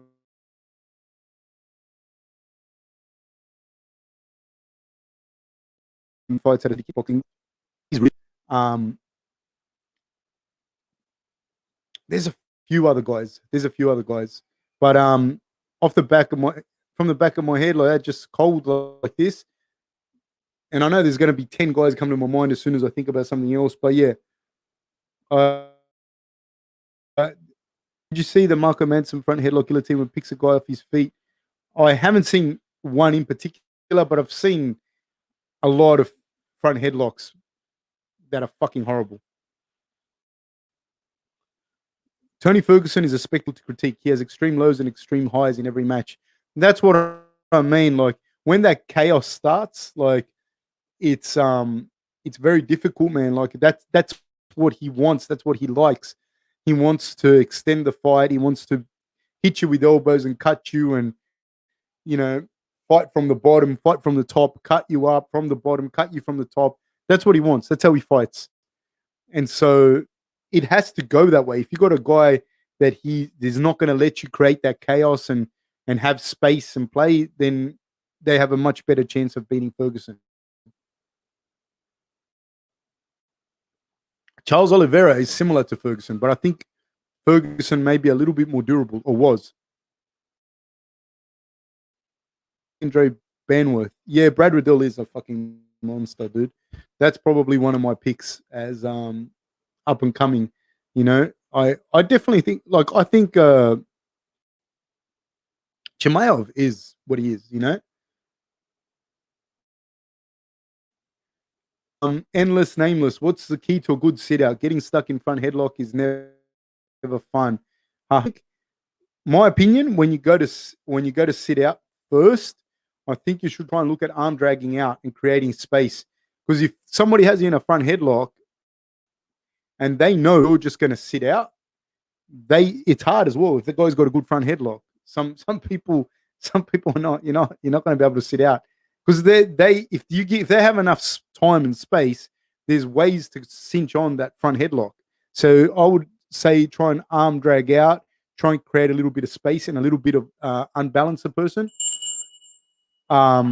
Knee tapping as well is another good option, and we're off, guys. We're off. So creating space and movement for the other guy, taking him off his balance, I think is paramount to a good sit out. Okay. So Benítez in the southpaw stance, throwing a jab, holding the center of the cage. Now Jaynes is holding the center of the cage. Big inside kick landed by Benítez. Lead right hand followed by a left hook by Jaynes. Another lead right hand landed on Benítez. Ooh, another lead right hand landed by by Jaynes on Benítez. Outside left hook landed by Jaynes. Jaynes got some power on him. Benítez, this is an interesting southpaw to orthodox matchup. Benítez is throwing kick to the body, that front kick to the body, which is very good. I'd like to see him throw more. It's very good in that southpaw orthodox kind of fight. Again, ooh, nice outside leg kick landed by Benítez. Ooh, left uppercut landed by Jaynes. Jaynes goes looking for a left hook but misses.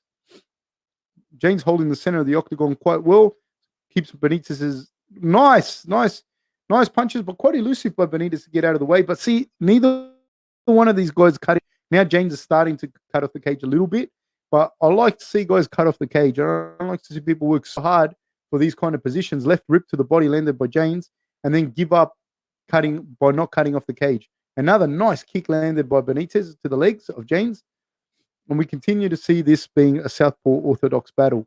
Right hand thrown by Jaynes, but hits nothing but air. There's a bit of a swelling around Benitez's eye. Another big kick landed by Benitez to the legs of Jaynes.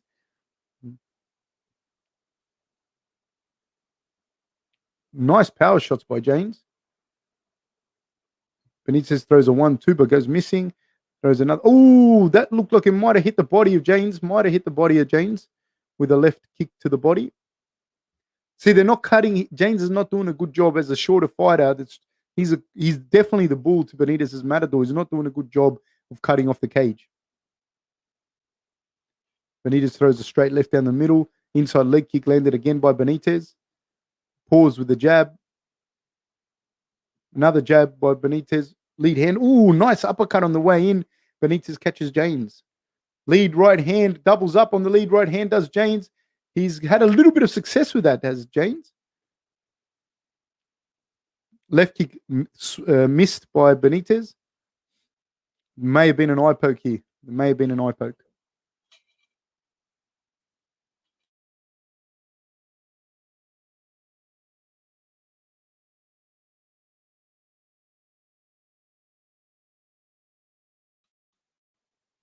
They're like Greco guys, but with gis. Right hand by Jaynes. Left hand answered by Benitez. Another uppercut. Benitez starting to find that when Jaynes comes in, the uppercut is there. The left uppercut is there. Big, but Jaynes still has a lot of power. Ooh, nice knee. Stepping knee by Benitez. Nice combination by Benitez. Looking for that uppercut. He's looking. Ooh, nice leg kick landed by Benitez. Benitez is starting to let loose. He's got 1 minute 30 seconds left in the first round. At this stage, I'm kind of edging towards Benitez in the scoring. If Jaynes slows down, it's not going to be good for him as a smaller, shorter fighter. Another inside leg kick landed by Benitez. Hands to get out of the way. I think he could end up eating a big high kick. They exchange shots. It was a low blow. Benitez waves it off. They're back in the middle. 1-2 landed by Benitez on the forehead of Jaynes. Oh, massive knee landed by Benitez. Huge knee, and he finishes up with a barrage of elbows. It's all over, gentlemen. Ladies and gentlemen, it's done. Benitez landed the mother of all flying knees into the body there. I think into the liver, I would imagine. It was huge. That was huge. Wow.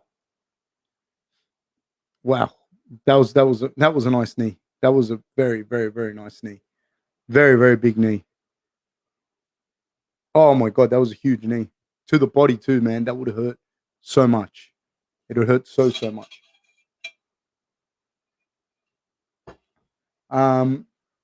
Is it even possible for Tony to ever bounce back to his normal after the Gaethje fight? I mean, people have been knocked out and come back. You know what I mean? So that in and of itself is not the problem. I think the problem is you couple that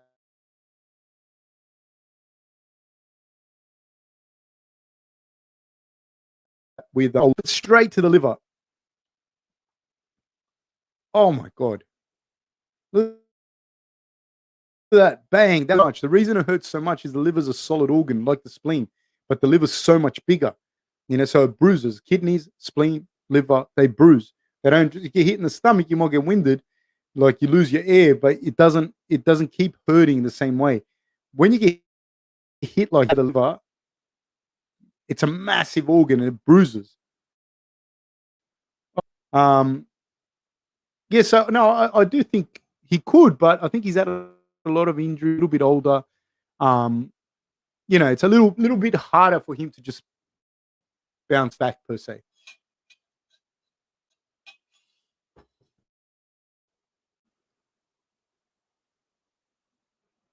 No, liver for sure.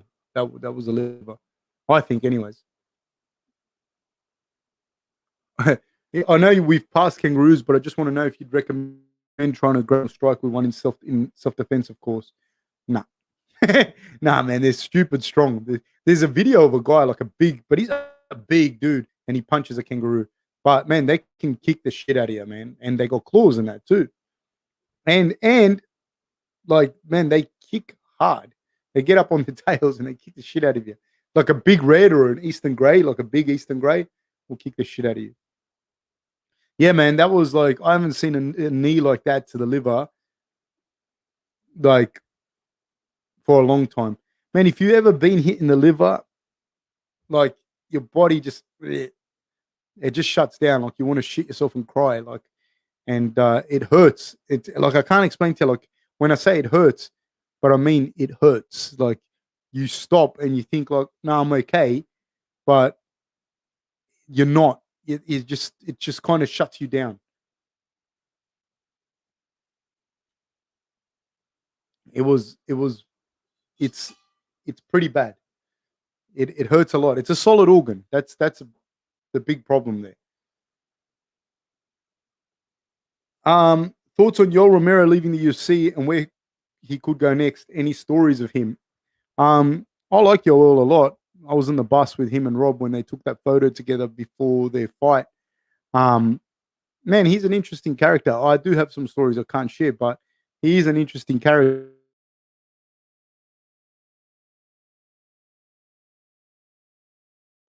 And they would love someone like him. You know what I mean? That just the way that he is and the way he carries himself, and he's very much a character. He's fucking huge in real life too, like, but not massive, like tall and big. Like he's just like a thick ball of muscle, like the juggernaut or something like that. That's the best way I can describe him. But overall, he's a gentleman. He's a nice guy, and I've always liked him. I've been a fan of Romero for forever. I would like to get him on the podcast. Obviously it's not easy for me to get the people on the podcast, but if you know a way of getting him, man, hassle him, whatever. Hassle Hermansson to get on the podcast. Um,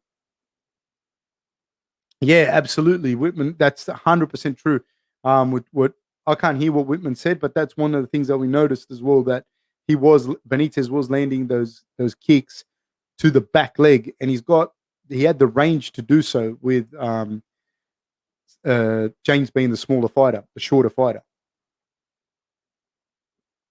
It was pretty full on, man. That knee. I haven't seen anything like that forever. Like for a long time, I haven't seen a knee like that to the body. And he'd been looking for it. He threw it before. He stepped in and threw it before. He'd been looking for it. It wasn't like an accident. Like he landed that well. The card's not bad, eh? The card we're starting to see all the fights have been pretty good. Yeah, I don't know. I think I'd like to see Romero. See, the thing is, I'm a huge fan of his, so I don't want to see. I don't.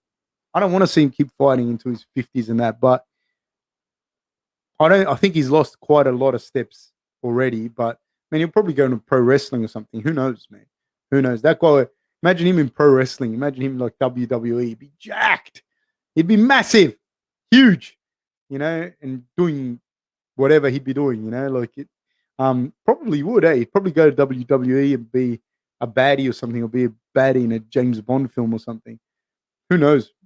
He's I just remember looking at him thinking this guy's not going to make weight when we were in Brooklyn. Since calf kicks are the new meta, can you think of the antidote for them? Seems like apart from checking them, there's no solid solution. You can't calf kick everyone because it's a very risky kick, because you can break your foot if the person checks it. And they don't have to check it by much. They just have to, like, you just have to put your foot on their shin and your foot will disintegrate. But the other thing is, depends who. Like the karate stance guys, the guys that stand side on, boxers, like the traditional boxers,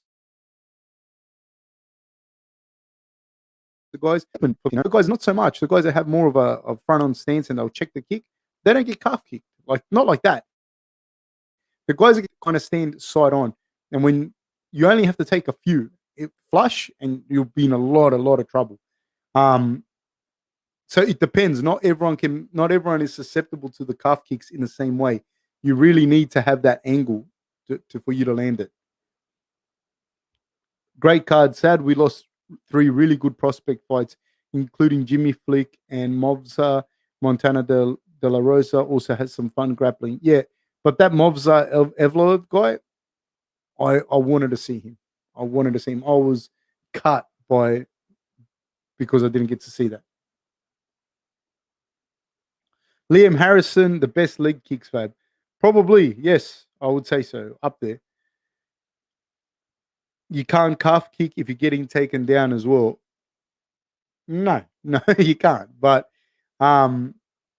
generally, what they're looking for is if I'm the kicker and you are the kickee, I am looking for that stance so that I can get that outside angle and land the big kicks outside of your foot. And generally, the boxers point their feet in, as do the karate guys. Ooh, Diego Lima, also phenomenal and terrifying calf kicks. Yes, man. Diego Lima kicks legs hard. Yes, he does. Yes, he does, sir. He kicks them very, very well. Yeah,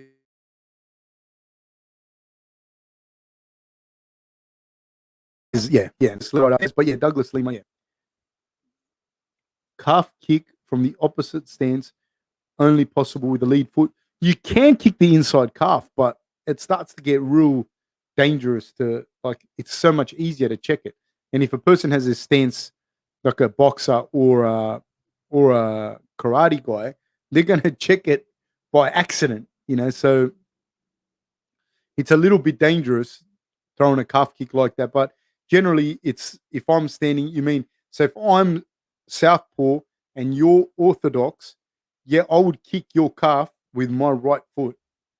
Generally, some guys will kick the calf from there, but it starts to get a little harder to do that. You can eat a shin or a knee very, very easily and break your foot. Yeah, Lima, that fight against Page was crazy. I was going for Lima, so I'm happy. He's a champion. Old school question, but who were your favorite fighters from the Pride era? I liked Arona. I liked Sakuraba. I liked Fedor. I liked Vanderlei, of course. Vanderlei. I like the Hua brothers, Mauricio and Shogun. I've always liked Guy Mezga. I've always liked Guy Mezga as well.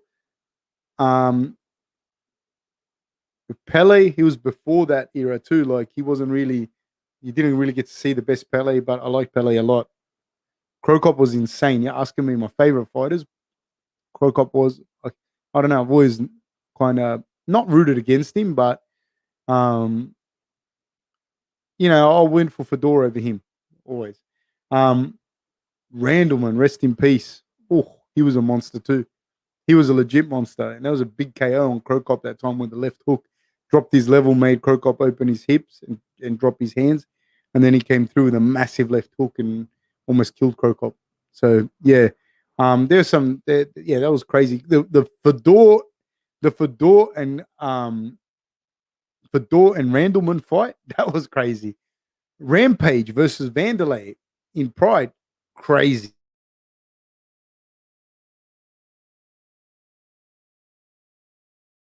Ray Yoshida, man, I really like Yoshida. I loved Nogueira, Antonio Rodrigo Nogueira in Pride. Amazing. I loved watching him. Henderson in Pride, loved watching him fight. Baz Rutten, of course, yeah. Baz Rutten was crazy. Yeah, crazy, man. Like, so really, really, really good fights. Yeah, man, they were pretty fucking full on. That Arona slam, when Arona got slammed by Quentin, dude, I thought Arona died. That was so brutal. That was so brutal. I love all those fights, all those fights back in the day. Dude, don't forget, like people say that about Pride, and it's 1,000% true that these guys were gearing off their nut. But don't forget, in C, they were doing testosterone replacement therapy and blah blah blah blah blah, and saying, this guy's all right, the thing, and da da da. So it wasn't. It was just like Pride. You know what I mean? Like they were both doing that kind of thing. Like the testosterone replacement therapy. Have a look at some of the guys that were on that. Jesus Christ, like that was crazy. That was crazy. This fight is not going to go the distance. The light heavyweights not going to go the distance. The soccer kicks were crazy as well. I like the soccer kicks actually. I don't mind the soccer kick rule. It's not that easy to soccer kick people. That's the other thing people don't understand. It's not soccer kicks is not like three guys on one. Of course, it's easy to soccer kick someone, but when you're soccer kicking someone that's training for it, it's very hard. It's not easy. Like you can break your foot very easily. Even if you kick the top, you might knock the guy out, but you break your foot. Nogueira is one of the few fighters that will get hurt but still make good decisions. Man, that thing is 100% true, man. You watch the Fedor fight, the first one, Fedor versus Nogueira, and it was insane the damage he took. He was my favorite fighter for a long time. Was Nogueira? I really liked him. Yeah, man. TRTV tour was it looked stupid. Nogueira versus Sap, yeah, that was crazy. That was insane. Yeah, man. People don't get it.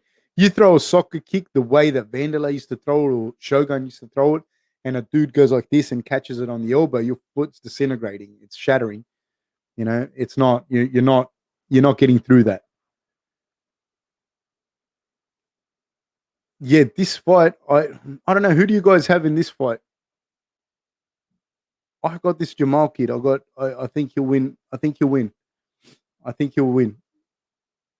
But St. Preux, he's got so much power as well, man. He's a scary man.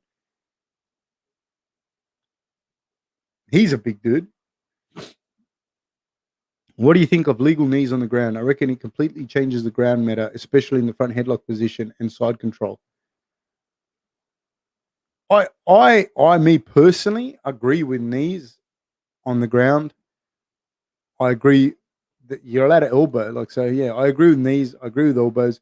I think it changes. I think headbutts change the ground game massively. You know what I mean? They massively change the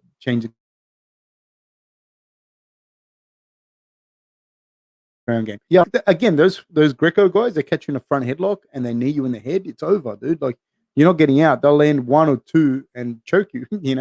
So yeah, I think it really changes stuff. That's the thing that I say. Look, it changes the way that you do. Like one rule change will change 10 things that you do, if not more. It'll change the whole game. It'll be like if you changed the rules in soccer where you're allowed to hold the ball for 10 seconds every 5 minutes. It would change the game completely. Like if you're allowed to hold it with your hands, and it's only one rule, one thing, but it'll change it massively. I always go for OSP. I just don't know if he'll get this one. I hope he does. Thank you guys. Hey, honestly, thank you guys for watching. Thank you guys for supporting. Thank you for liking, subscribing, sharing. Hit the notification bell so you get the notifications. Thank you for your feedback. I want to start the Patreon. I'm not sure about it, but exactly how to do it. But yeah, thank you so much, man. Yeah, I don't know. I don't know how this fight's going to go. OSP's a monster. This fellow, this Hill guy, looks like he's dancing. I can't dance. I always admire the people that can dance. I wish I could dance. This guy's a really good dancer, I think, because I can't even tell anymore when people are good dancers or not. That's how bad at dancing I am.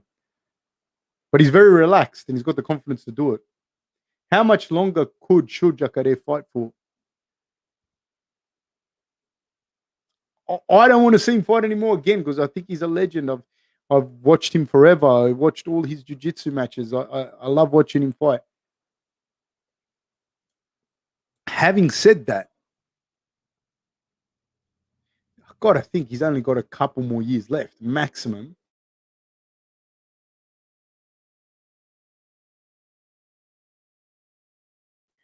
That's for me. For me as a fan, I don't want to see it anymore. Do we think OSP takes it to the ground? Yes, I think he will try and take it to the ground. Hey, for him, I was in Japan. I was in Japan, and I went to a gym, and I saw over him in real life, and he looked like a comic book hero. Like then I saw him in Japan again, for just when I was talking to him at a UFC fight night and blah blah blah, and he looked big, but he wasn't like he was when he fought in K1. Dude, he looked like a comic book hero. Like you could not. I was him how like he looked stupid. Change the guard game completely. Like that's what I mean. There's a lot of things, even in submission grappling. Like there's a lot of things like that. Small rules would change. You know, like there's a lot. GSP's knee tick over Matt Serra is still devastating. That was brutal. Those knees to the body were brutal.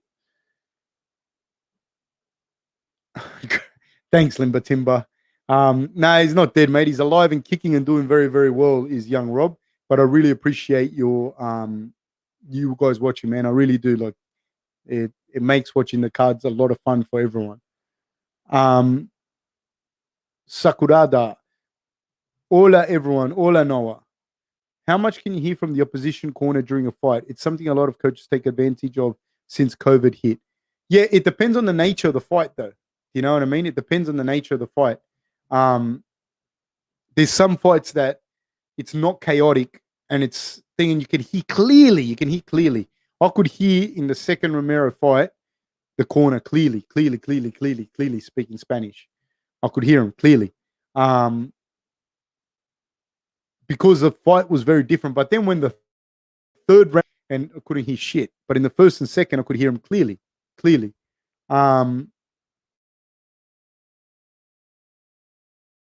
You can hear there's some fight that will give like advice to the fighters, and they're standing in the fifth row back. So if it's a quiet kind of fight, you can hear him clearly. In that first fight that Rob had, in the second fight that Rob had, in the first two rounds, you could hear it clearly. You can hear things clearly. You can hear. Sometimes it's really crazy because you can hear the fighters breathing. You can hear interactions of the fighters in the corners. You can hear everything, and then sometimes you can hear nothing. Sometimes you hear nothing at all. You just hear like the crowd just going wild.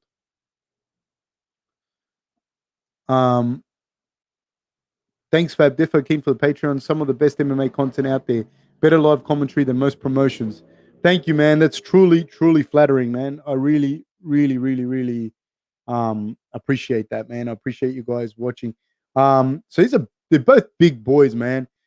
Jamahal Hill and Ovince St. Preux. They're both big boys. Age 37, 29. At light heavyweight, 37 is not too bad.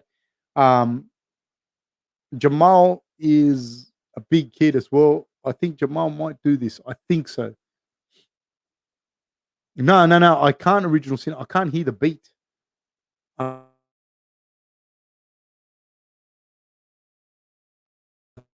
hear the beat. Like two in college, I had to do a subject called music, and I couldn't do it. I can't hear the beat. I couldn't hear it, and they eventually let me pass because I had really good marks everywhere else. But they let me pass if I promised to never do any exercise to music, and that's what happened. They let me pass. That was my diploma. Then I went on and did a degree, but they let me pass as long as I never ever taught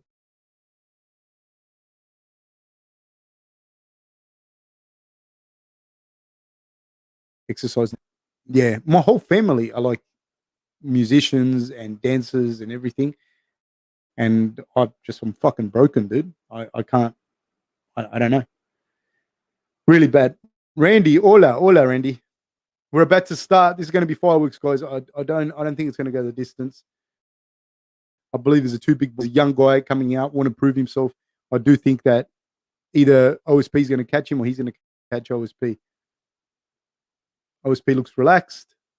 These are big guys, man. When you see him up a cage like that, and we're off. The bell rings. Not many MMA promotions have a bell like that. Okay, we got ourselves a southpaw to southpaw. OSP in the red. Wings with a leg kick. Doesn't really have any effect there on Hill. Hill looks very composed. Very long and rangy is Hill. And I like him. He's a little bit more mobile than St. Preux. Now, he's looking for that outside foot to land that lead left hand is Hill. Lends a left hand to the body. OSP with a kick of his own to the midsection. There he goes. He's creating this. I like what Hill's doing. He's hopping outside of that lead foot and landing that left hand, or he's landing shots but stepping outside of the lead foot. Because now OSP is in orthodox. So orthodox to southpaw, but I think that Hill's doing a better job with this. I would prefer to see OSP maybe in a southpaw stance, because Hills is doing a good job of getting outside that lead foot. He pulls with that jab, and then it opens him up for that straight left down the middle or the kicks to the body. He's hopping out, so he's well outside that lead left foot of St. Preux.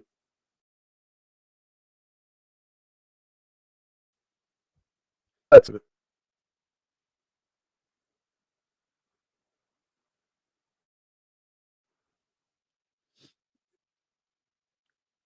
OSP is around on the outside. He's being very.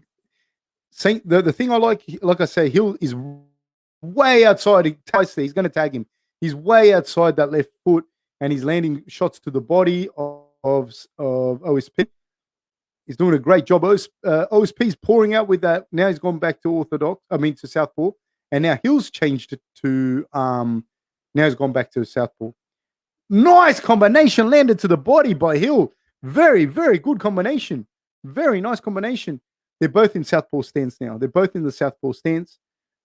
Oh, leg clash there when they're both through the kicks. Hill's throwing some very nice leg kicks. Both in southpaw stance now. I see OSP having a little bit more success from this southpaw stance. Nice. Both landed to the body there, but Hill caught the kick. Hill's working that body. He's landing. Some of those shots to the body are landing by Hill. And this is smart. Hill's very smart. He's landing them to the body. He's landing them to the body, and he's not trying to headhunt with OSP. He's much more fluid, is Hill. OSP still got crazy power, though. And I'd like to see OSP try and take this to the ground. OSP can generate a lot of power from not much of a wind-up, but Hill's looking for different angles. This is what I like to see. I like to see people look for different angles. And he goes backwards and forwards. He widens his stance. He's got good movement. He looks for the angles. Oh, nice. Powerful speed. Ended from the southpaw stance. This is what I was saying. I want to see. Leg kick of his own landed by Hill. He does a lot more damage from the southpaw stance. When he switches to orthodox, looks to get outside that lead foot, and he does it very easily. From the southpaw, Hill respects OSP's power a lot more. Another big leg kick landed by OSP from the southpaw stance. Kick to the body. Now he's gone back to orthodox as OSP. In orthodox, I don't like it. Oh, he got tagged there by Hill coming in. No, he's too far outside of his foot is Hill on OSP when they're southpaw to orthodox.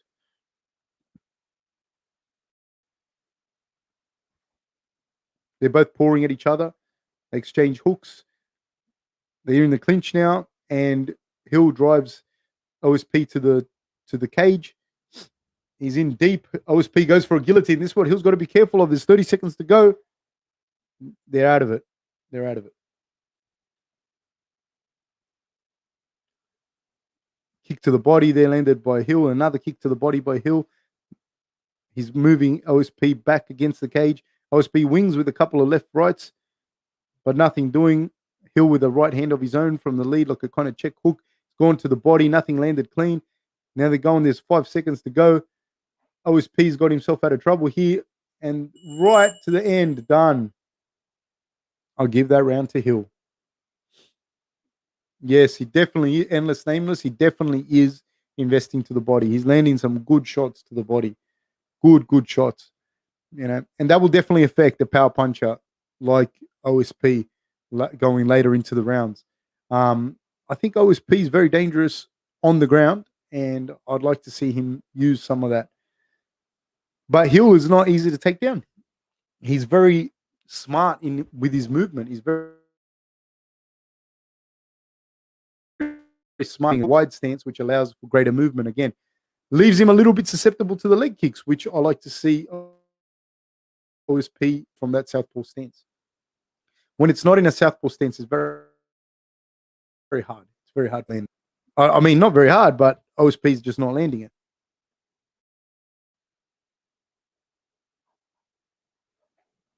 And we're about to start.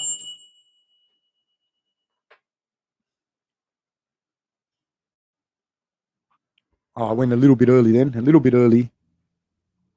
And we're off.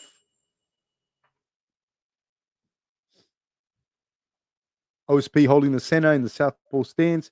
Hill is southpaw himself. OSP throws a kick to the legs and kind of caught it and moved him back. I agree. People putting up. Yep, I agree. Ooh, nice oblique kick landed by Hill. They trade kicks. Nothing doing there. OSP goes looking for a high kick, doesn't land it. Ooh, they exchanged left hooks there. No one actually got tagged. If anyone got tagged, someone would have died.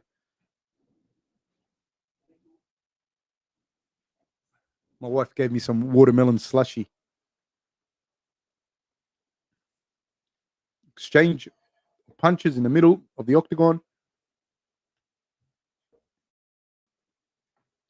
Ooh, nice shot to the body by OSP.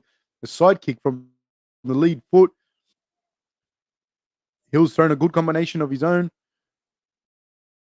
351st. In the second, I'm sorry. That 1-2 is landing. Ooh, big leg kick landed by OSP. OSP is doing some damage with those kicks, but Hill's kind of taking it on the hamstrings. But I just saw his knee. Yes. So OSP is getting his knee locked out. Hill's knee locked out on him then. It's locking out on him. If OSP can land 2 or 3 more, if OSP can land a couple more on that leg, he's going to be in trouble. If OSP can land 2 or 3 more kicks from the southpaw stance, and I think OSP is enough and smart enough to know it. Ooh, left high kick partially landed by Hill, partially blocked by OSP. Here we go. He's in trouble. One more leg kick.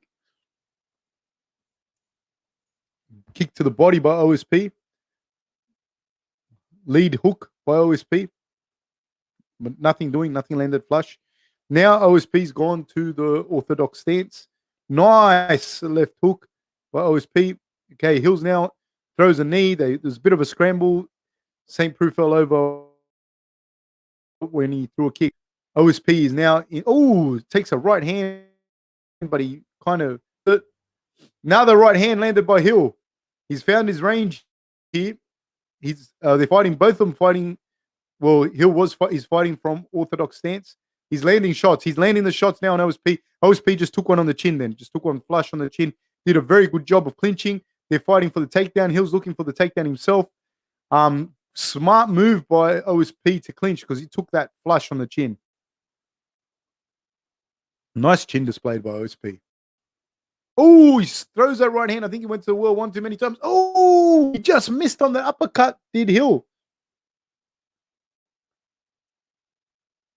OSP can't stay there. Nice kick to the body by OSP. Hill gone to the body again. Oh, he's rocked OSP. 143. I don't think OSP is going to survive this. He's in a lot of trouble. He's in the tie clinch now. Hill's landing him to the body and to the head. He's got 1 minute 35 seconds to survive. This does OSP. But Hill's landing big shots, big ones to the side and to the face. OSP's moving. He's trying to get away. He's landed another one. It's over, ladies and gentlemen. It's over. It's over. I don't know what Hill was gesturing then, what he was saying. But that was a very, very, very impressive performance against a veteran like OSP. I was super, super, super, super impressed. And he seems to be a nice guy too in the way he carried himself. I don't know. I don't know a lot about him. But he's a very good striker. I like the way he fights. Very technical, very smart, very big guy. Big shots landed. Susceptible and open to those leg kicks from that southpaw stance. But that was very, very impressive. That was really, really, really. He was swarming though, and I would have liked to see him as well be a bit more precision. But he did have, in my opinion, good composure. Like good for a young guy coming through. The durability of OSP is insane because he took about 1,000 shots. What's it say on his chest? North sides. I know who puts a thumbs down. I don't know why people buy putting a thumbs down. Why is such a hater for? Don't watch it if you don't like it. It's not like I'm the only channel on YouTube. Man, it's probably some teacher I was mean to in high school. Who knows? That was very, very impressive.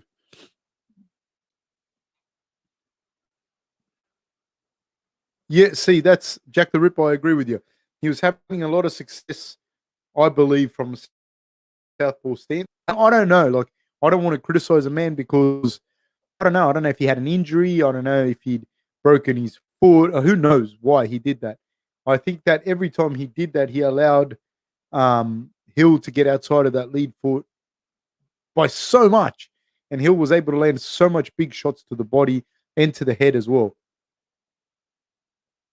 So he had a really good ability of doing that. Like he was able to just skip outside that lead foot and throw it. And he does it very good. Darren Till does a very similar thing as well, where he kind of just steps to the side. But as he's stepping, Darren Till, what he gets you with, as he steps, he throws a left hand. And so you see him in one spot, and then he steps and he's already throwing that left hand. And he catches people with it. Very, very good. This guy's doing a similar thing. Clever tactic with the body strikes from Hill. OSP is a tough guy to KO. The body punches definitely gassed him. The body punches were huge. Huge. Huge. He landed them because of that, like what I was saying. There was a really, really good ability for him to land that. This guy is very, very, very, very, very impressive. Very, very impressive. He's a good fighter. Very, very good fighter. Darren Till steps to the side like a snake. Do snake step. Ask David Roberts. Tactic with the body strikes from Hill. OC's stance change, landed some good calf kicks. When he kicked, he was southpaw though. He was southpaw, and the other fellow was southpaw too. That's when he had his greatest landing. Oh yeah, Clarissa Shields. Yeah, I tried to get her on as well. Luckily, I've got a big history of being rejected by it. Dude, the thing is, I think she'll do really well, man. Like, you don't win a couple of Olympic gold medals by accident. So, yeah, man. Like, I think she'll do really, really well. Really, really well. It's just, obviously, what I'm saying is nothing amazing. It's her ground game. It's everything else, the leg kicks, how she's going to deal with that. The thing with women, if she has power in her shots, it'll be a big difference, a huge fucking difference. If she doesn't really hurt him, or she's tentative because of her grappling or whatever, or her leg, I don't know, and she can't really put people away with shots, the striking MMA, it's a little bit different to men. But the the grappling, I think grappling in women's MMA is very effective. But if you get a girl like Larissa with that kind of striking background and she transitions well with her grappling and her leg kicks and everything, that's a high level of striking, dude. The orthodox stance from OSP did throw Hill off a little. OSP just wasn't aggressive at all. Maybe. In your opinion, who has the best tattoo in the UFC, or who sticks out the most to you? Kevin Lee just got a pretty crazy one on his head and neck. Not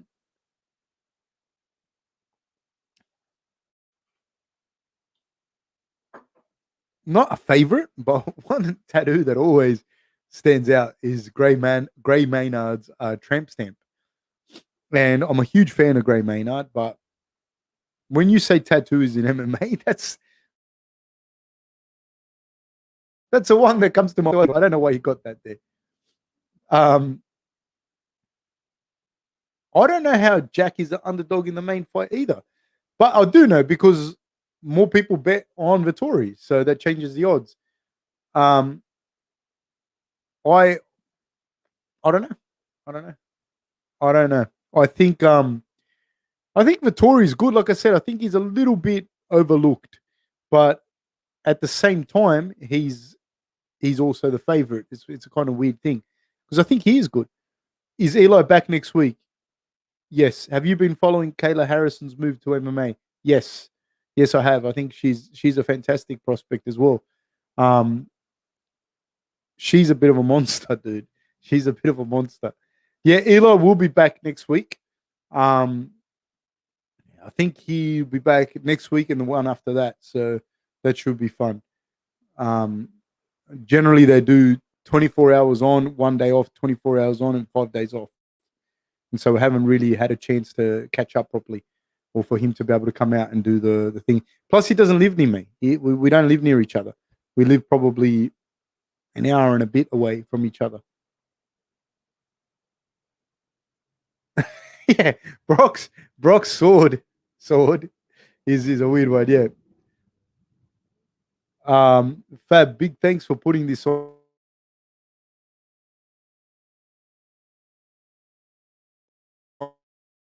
list. Honestly, and I think the thing, I haven't listened to a UFC event in I don't know how long, dude, eh? Or any sometimes I do. I like listening to some of the commentators. Sometimes it's not the commentators that I don't like. It's what you just said then. And then sometimes I don't want to hear some of the shit that people say. It's just not the commentators, but the commentators as well sometimes. But just the ads and the type of stuff. I haven't listened to it for ages. You know, Ballinabomber. He's the Ballinabomber.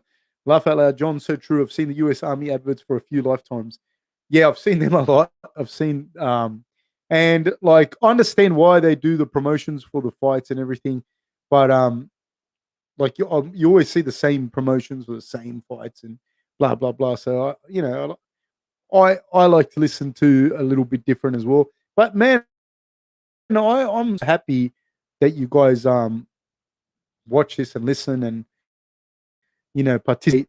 I like the participation more than anything. I like people writing stuff and having conversations and the rest. Early prediction for Max Holloway versus Calvin Kattar.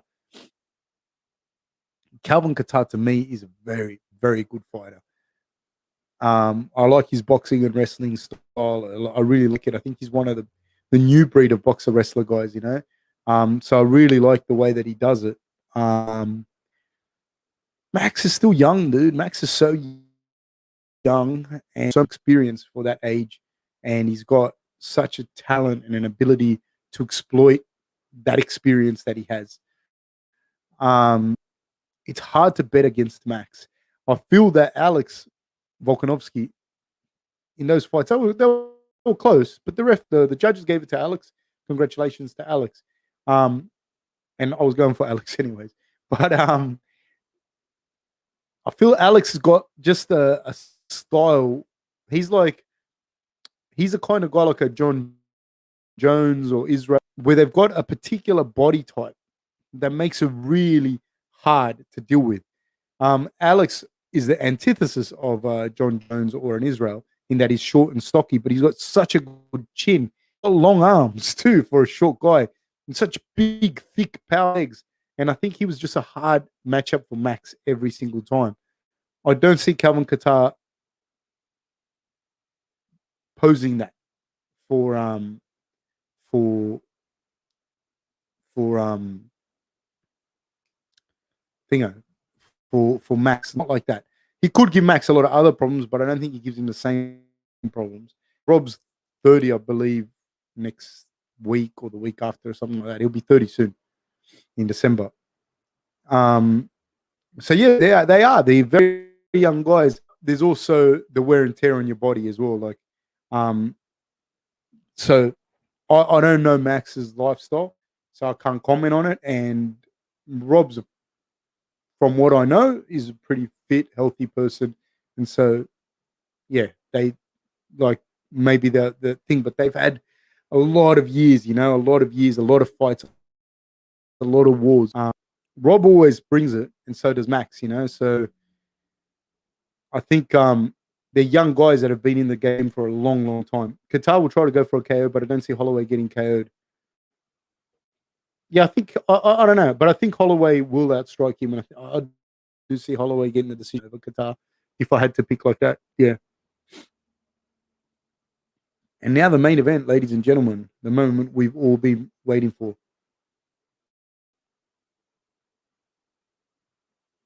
What makes City Kickboxing focusing on feinting make them so much more successful?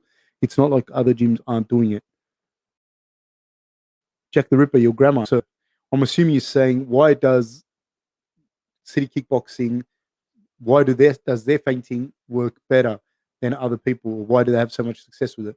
I think, in fairness to them, the guys from City Kickboxing that have the greatest success with their feinting are the better guys from City Kickboxing. So guys like Israel and Brad and Kai and Dan have a lot of experience in the fight game.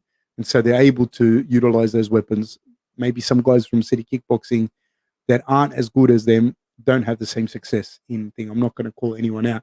But I think that kickboxing style that they have is very, very, very effective for MMA. And they have a thing where they're doing their kickboxing kind of like jiu-jitsu gyms that do MMA. Like they do jiu-jitsu, but even though they go in jiu-jitsu comps, there's always the MMA thing in the background. And I think that City Kickboxing has great kickboxers for kickboxing, but there's always the MMA in the background. So from day dot, you're learning that with that in mind. That's my take on it. Maybe Vettori, to give Qatar credit, he has picked up some soils. Yeah, man, I don't know, man. Like you got to see the fights because you don't know how each person is going to actually look when they're up against each other. So I think Max has got the volume and the chin to keep Qatar at bay, and I don't see Qatar having the same attributes that Alex has. As far as just Alex is like a little nugget, and he's got long arms and he hits so hard that I think it's a little different. Do you think Jacob Malkoon should have picked up more pro experience before making the step up to the UFC? Is the offer from the promotion too much to turn down? I can't talk on that, man. Like I've known Jacob, I've trained Jacob for a long, long, long, long time, and there's other coaches there now, and it would just be in poor taste for me to say anything about anyone like in that regard. The problem is sometimes I don't say stuff because like I know the guys or I've got a relationship with them, or things will just be in bad taste if I have a particular guest on the podcast. There's things that I can't really talk on. I think Jacob is very, very good, man. I think that sometimes when you lose as well, people like even if that were true, he could have won and make it any less true. I don't know, you know what I mean? So I can't really talk on it, man. I'm sorry, I can't really talk on that. City boxing seems to do well on capitalizing on the weaknesses of strikers and working on them. I don't know. I don't know about that. They have. I don't know. When I say I don't know. You might know them better than me, but I think that like Dan Hooker's been around for a long time, dude. 10 years, easy fighting at the top level. Israel, same deal. Brad Riddell, same deal. Like these guys, you're watching them at the pinnacle. So at the pinnacle of their careers. So it's hard to say. Maybe if you get a guy from City Kickboxing that's only had a few fights, it might be different. Like these guys are really good, man. They put in their time. And yeah, that's one of the things I said to Rob about Israel. Like that guy, he put in his time, and then once he put in his time, like there's a lot of other things that happen, like in the fight game. Like you go through ups and downs and lows and highs and people, all of that, and he's been through all of that. Israel has. So now you're seeing the back end of that. You're seeing him at his best. He's got in his life. This is what he wants to do. This is what I want to do like this. Da da da da da. And there's not the distractions of a whole bunch of other things going in and out of his mind. So you're watching the end result. You're watching the finished masterpiece. So it's hard. I wouldn't take away from what City Kickboxing has done in a few sentences and say, "Oh, this is what they do right. This is da da da," because that's a like it's like walking in, looking at Sistine Chapel and going, "Oh, that looks good." There's a lot of work with that. Would you book Blachowicz versus Teixeira or Adesanya next? I don't know. To be honest with you, I think Adesanya and Blachowicz are the only people that have that call because if they can agree to fight in March and to terms that they want, then cool. But if not, like, just keep it rolling. I just want to see. I'm not for the spectacle as much. I'm a bit of a purist. I just want to see the good matchups and the good fights. And any combination of those three guys fighting each other, I'm interested in. I like to watch it. I don't really care about the whole I don't know, the whole spectacle and blah blah blah and everything that happens outside of it. I don't know. Man, I feel like I think my mind says do I think Rob will face Costa next? I don't know. I have no idea. I think a lot depends on what's going to happen with the Blachowicz, Teixeira, Adesanya, light heavyweight, middleweight. What I think a lot of that's going to dictate what happens at middleweight. That's what we spoke about before. Like I don't know what happens with the middleweights. Adesanya is well within his rights to do it. Good on him, but I don't know what will happen, and I don't know what will happen there. I have no idea. I don't know. I don't even know what Yeah, I don't know. Yeah, the going back to the Jacob thing. Jacob, he's very good, man. He's very, very, very good. He has a lot of good tools. A lot of people lose fights, man. They get caught and they lose fights. So it's not. I can't say, oh, it was because of this or because of that.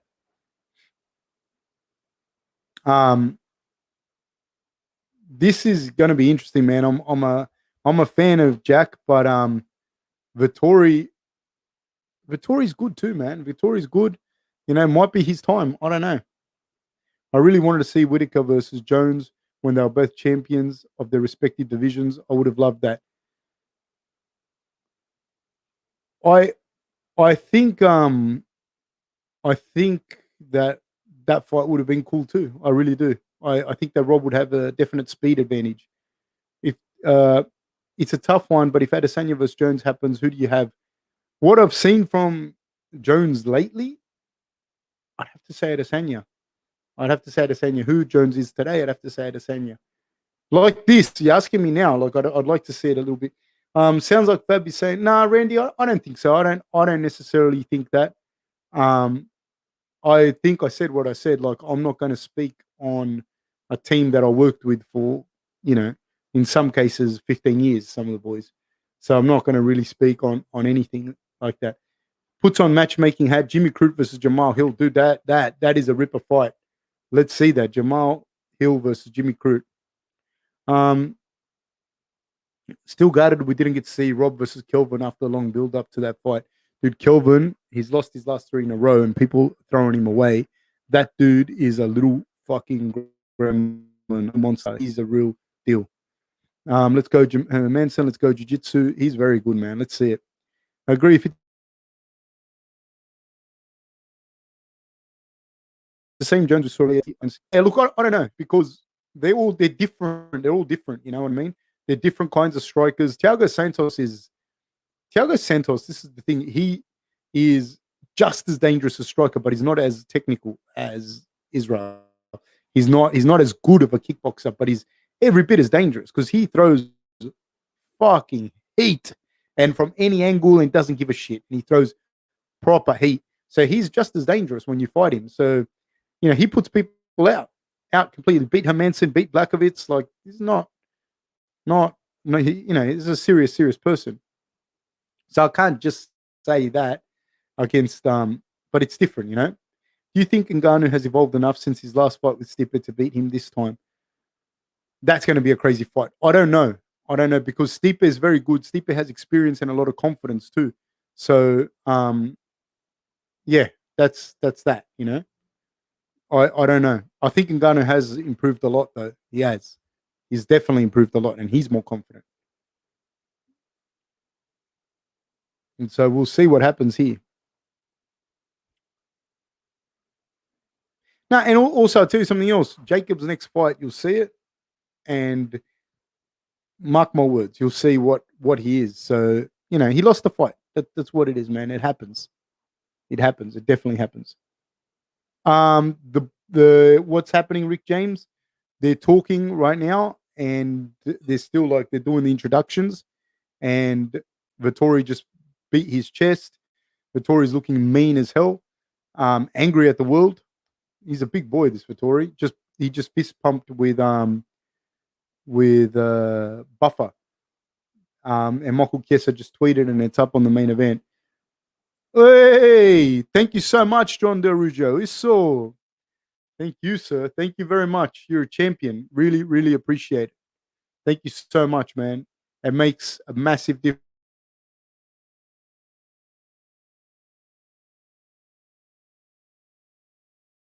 to the channel. There's a lot of equipment, a lot of work, and I really appreciate it, man. Thank you. Thank you so much. And here we go, guys. Buffer yells at Jack, and Jack's angry at him. I don't know if Buffer was out of line with what he said. I'm a big fan of Scandinavia in general. I love it. Oh, both of these guys are angry at each other. Hermansson looks a little bit uncharacteristically angry. I just meant that it sounds like having the experience is important. Having the experience is important. Having the experience is important. Jacob has got experience as well. He does have experience. Okay, and we're off. We're off. Hermansson looking to get outside of the lead foot of Vettori's, and they're both pouring at each other with jabs. Hermansson's just got to be careful when he shoots to not have his head. He has to get his head on the outside to shoot as well. Ooh, nice calf kick landed by Hermansson. And they're pouring at each other with jabs, covered up by Hermansson. Very smart, very nice Hermansson. Obviously did his homework. He knows the left hand's coming. Ooh, Vettori tags him with a nice left hand. Obviously knows that left hand coming with some heat from Vettori. Vettori's going to be looking nice. Vettori's found a little home for his nice inside kick by Hermansson. I'm really pumped for this fight, guys. Oh, a oblique kick landed by Hermansson. Hermansson's stand-up looks a little more composed than I've seen him in the past. Left hand by Vettori. Nice left hand by Vettori on Hermansson. He's looking up for a home for that left hand. He's gaining confidence. He's holding the center of the octagon, throws that uppercut. He's going to find a home. Throws a left hand and went short. Nice left hand again, but it went short. Short on the left hand again by Vettori. Hermansson throws a right hand. He didn't look very comfortable throwing that right hand. He's trying to get outside, leans back, pushing his head. Vettori has made him take notice. Right kick by Hermansson. Vettori took it on the arms. Ooh, nice exchange there. They exchange a left for a right. Vettori, now they're wrist fighting. Ooh, nice left hands landed by Vettori. Great work by Vettori. Vettori's looking fantastic. Calf kick landed by Hermansson. Vettori's looking fantastic in this. Ooh, right hand landed by by Hermansson on the way in for Vettori. Right kick to the body landed by Hermansson. Nice left hand by Vettori. They exchange a left for a right and a right kick to the arm. Nice work. Jack's working that left hand of Vettori's with the kicks. But Vettori's landed, they're exchanging. Hermansson has been hurt. But he's okay. He's okay. No, another left hand landed by Vettori. Oh, he's down. It's over. It's over. It's over. He landed a flush. Oh, he landed a flush and really, really, really hurt Hermansson. Now he's gone for the guillotine. He's got it in deep. Hermansson's gone for the deep half guard. Ground and pound landed by Vettori. Vettori's looking for a guillotine. Hermansson's in a half guard.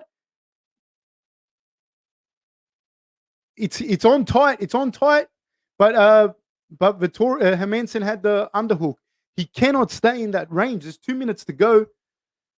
I'd like to see Vettori just stand up and hurt him. If I'm actually going for Hermansson, but from a commentator's perspective, I'd like to Vettori open up and hit Hermansson standing. Hermansson's looking for, I believe, to elevate him with a hook, with his left butterfly hook, and he's going to go for the heel hook on Vettori's left leg.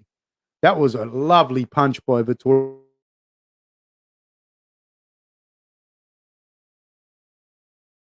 Vettori. This is only allowing Hermansson, though, to recover. He's got 1 minute, 30 seconds to go. Now Vettori stacked him up against the cage. Ooh, big shots landed by Vettori. Big shots, big shots.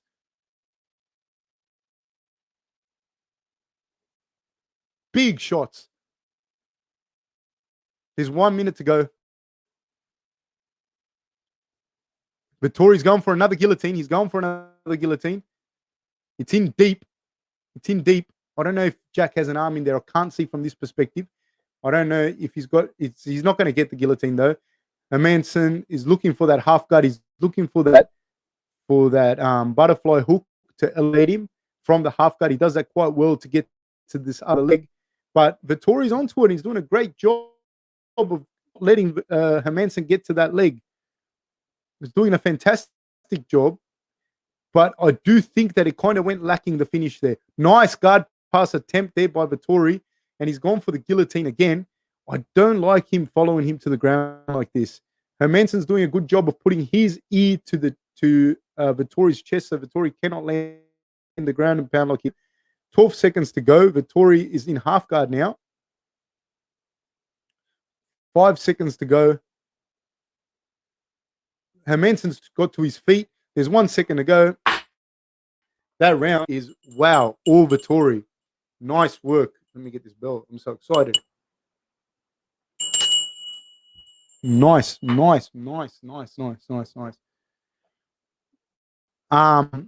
Big shots, big powerful shots landed by Vettori. Vettori, once he dropped him and he didn't finish him initially, I would like to have seen him throw the shots. If Jack gets up, he gets up. And look, bang. That land is all day. He landed the jab and then another left hand. Hermansson's standing two front on with him. You cannot block like that. Landed that flush. He wasn't able to land anything there. I think that he stayed on the ground too long, and him being the better striker, the grappling game is only going to affect him, his upper body, and his ability to punches. He looked really good. Really, Vettori looks fantastic in this fight. Wow. Really, really, really good. Big right hand by Jack. He cannot get over emotional here because he's going to be countered by a left from Vettori. He needs to get his foot outside Vettori leg again. I want to see him. Ooh, right hand. See, it's going to be countered with a left hand by Vettori. His hand. Jack cannot get too emotional. Nice high kick landed by Hermansson. Hermansson's trying to land to that arm to start affecting Vettori. He's winging with that right hand. There we go. There's a nice single leg. Vettori's defending it well. He's pushing his hips in. He's doing a great job defending here on Jack, I think Jack's going to, if he can't finish this, he's going to pull half guard. I believe he's going to pull half guard here. He's looking to finish it. Nice. Well done by Hermansson. Great job. He's got to go to the hips. And Vettori did a fantastic job of getting up. I believe that this only helps Hermansson, though, the more that they have to wrestle and scramble. Hermansson loves. So he's deep in this single leg. He's going for a snatch single. He's got it. Now he's gone. Vettori's going for a switch. He's going to get this switch. He got the switch. He got the switch. Great work by Vettori. Fantastic work by Vettori. Hitting Hermansson with that switch. Wow. Great work. Great work. That was a great wrestling scramble. Vettori showed really, really good wrestling. He hit him with a switch. That was fantastic.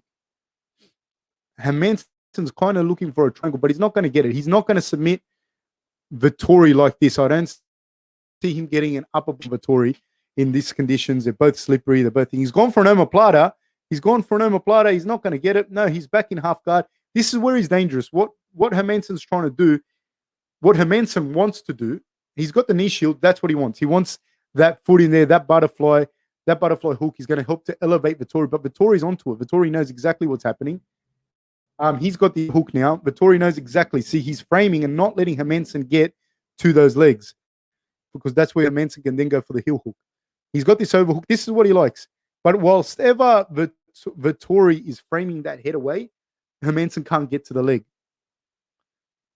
So Hermansson wants this leg. He wants this leg at all costs, and he's going to go for a heel hook or knee bar or whatever he can from that position.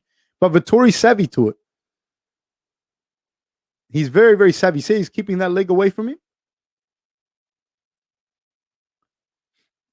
Vettori's doing a fantastic job. He's doing a really, really, really good job here.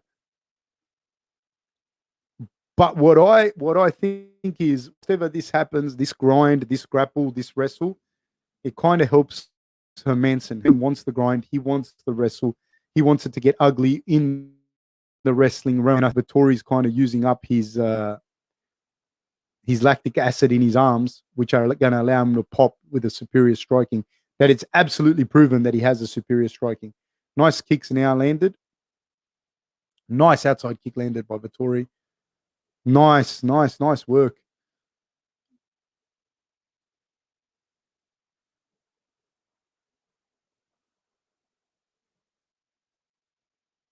Okay, Hermansson's up in the middle of the octagon. He's got a high guard, very wary. He's going to get caught again. His distancing is not good here with Vettori. His distancing is not good at all. He needs to, I believe, create another wrestling scramble to tire Vettori out more because he's going to get smashed. Every time he throws that right hand, Vettori comes back over the top with the left.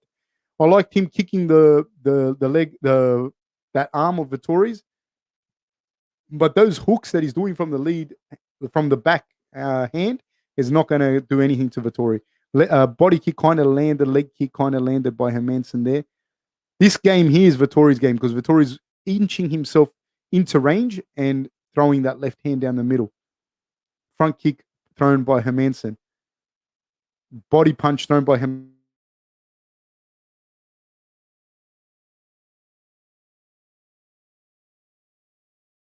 Hermansson jab game. An attempt by Hermansson. Knee to the body by Hermansson. He's looking for his body lock, his patented body lock, and then switch stance so he can throw him over his hip. But Vettori's savvy to it. He's very clever. He knows what's happening. Ooh, nice spinning elbow attempt by Hermansson. 15 seconds to go. Right hand landed by Hermansson. Right inside kick landed by Hermansson. Left hand. Another left hand landed by Vettori.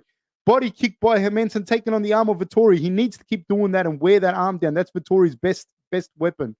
Vettori seems to have slowed down a tad. Just a tad. Absolutely right. Like the looping punches versus the straight left down the middle, it's going to land all day for Vettori.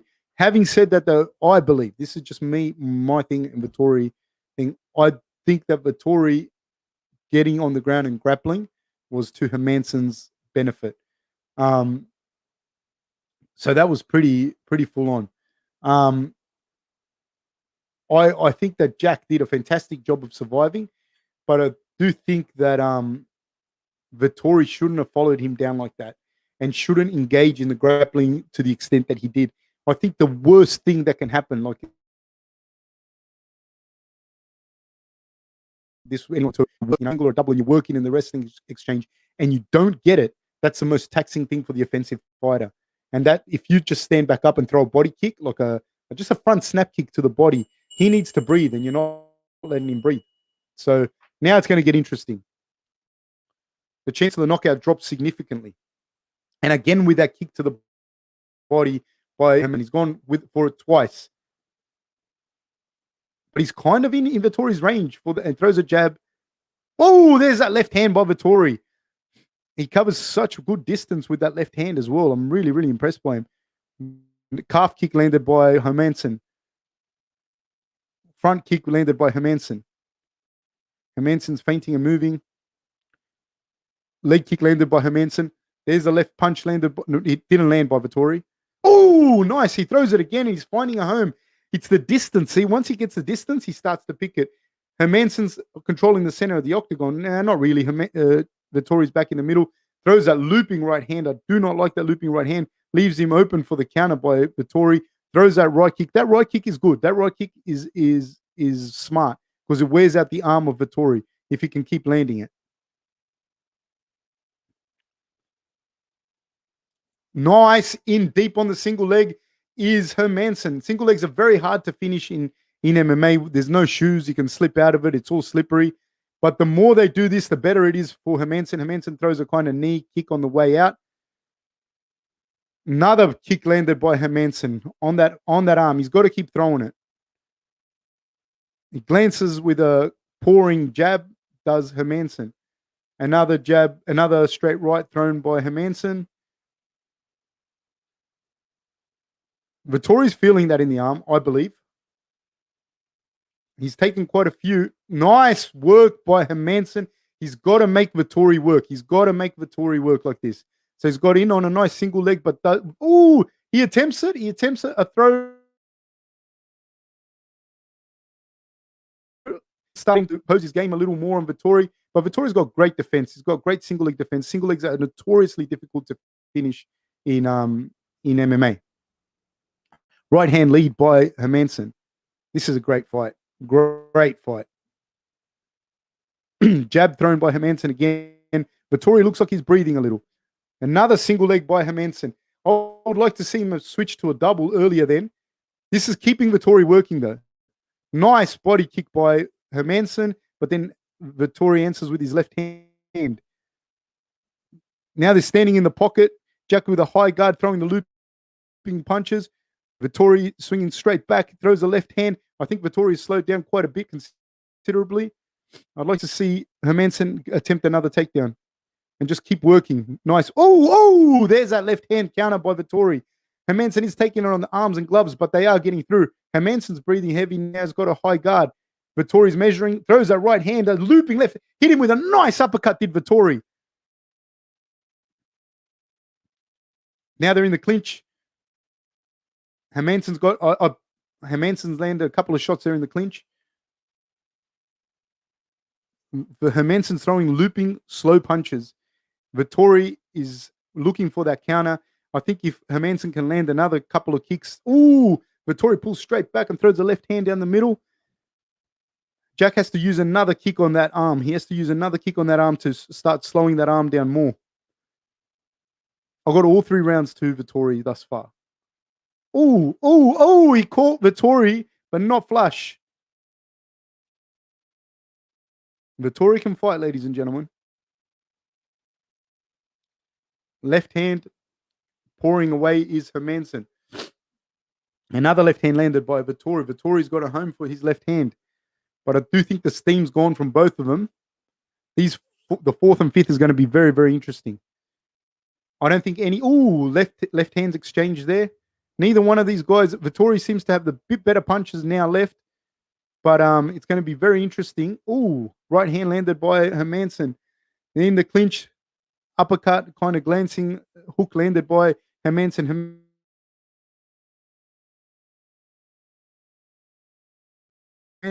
Starting. Vettori's doing a thick job, but he has slowed down. He's pulling straight back. Hits Hermansson with a nice left hand. Stiff left hand. Hermansson keeps coming. He's still coming forward. He's still coming forward. Nice. He stepped outside and threw that combination. Did Vettori. Didn't find an actual home for it, but he's getting the distance, and that's what's very dangerous for Hermansson. There's 5 seconds to go. They're going to make it out of this round. I still give that to Vettori.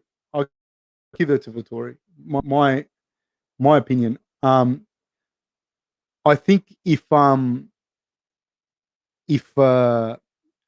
can land a couple more kicks to that arm and keep looking for a way to take him down, keep looking for body locks, but they've prepared very specifically for Hermansson, and it's like short notice, but he prepared so well. It's going to be very, very, very interesting. This is a really, really, really, really good fight. Very, very interesting. Very interesting. That inside kick, I don't know. He checked that one. That knee. Ooh. I wonder how much damage Vettori's left arm has taken from taking those kicks, because it does affect. I don't know, man. I don't know how they scored that one. You know what I mean? I really don't know how they scored it. I'm not scoring, so it's hard for me to say. Oh, Vettori's landing them. They're both landing them. Hermansson's just coming from like a looping kind of style. I don't like it. Oh, he ducked into that, but he caught it on the forehead. Did Hermansson? I'd like to see him utilize that kick again. I don't know if he's injured. I don't know if he's hurt his foot or his shin, but I'd like to see him throw that kick to Vettori's body. Oh, left hand landed and a right hand landed by Hermansson. That nice left hand by Vettori. Oh, he's reaching on that right hand. Oh, nice stiff left hand landed by Vettori. He's doing a good job of covering up. Is Hermansson. Now they're having Vettori has slowed down a lot. They're pouring at it. I think Hermansson really needs to take him down and get on top. That's kind of exchange of left hands there. Oh, right hand landed on the ear by Hermansson. Oh, Vettori's going to come looking with an uppercut. He's going to look with an uppercut. Left hand down the middle. He's going to look for the uppercut. Hermansson keeps leaning that way. He keeps leaning, keeps dipping his head for the uppercut. Does Hermansson. Boxing match. Oh, big left hand landed by Vettori. Nice work. There's 3 minutes, 21 seconds to go. I cannot score this fight anymore. Left hand landed, looping left hand landed by Hermansson. Right hand over the top landed by Hermansson. Vettori is very durable. Right hand landed by Hermansson. Hermansson is going to duck into either a left high kick or an uppercut. It's right there. Calf kick landed by Hermansson. Jabs, exchange of jabs there by both of them. Oh, left hand. But Vettori doesn't have the snap on it anymore, and Hermansson's getting just out of the way. But he so telegraphs that lead right hand, does Hermansson. It's crazy exchanges happening here, guys. Right hand landed by Hermansson. Left hand landed by Vettori. Vettori's backed up against a cage controlling the center of the octagon. There's 2 minutes and 19 seconds left to go. Vettori goes with a hit with right hand by his troubles. Left hand wings and misses by Vettori. Vettori has slowed down significantly. I'd like to see Hermansson just push for another takedown. There's 2 minutes to go. There's not going to be any subs, I don't think, in this fight. Oh, they're just winging. Hermansson's coming from all different angles, winging punches, and so is Vettori. I don't know where that punch landed. Looked like it landed on the leg, did Hermansson's punch. Vettori seems to have slowed down quite a bit, and he's capitulated the center of the octagon to Hermansson, who lands a check hook on the way out. Calf kick landed by Hermansson. Wow. Okay, Vettori's breathing mouth open. Hermansson's definitely pushing him back now. There's a minute and 20 seconds to go. Left hand down the pipe for Vettori. Nice uppercut landed by Hermansson.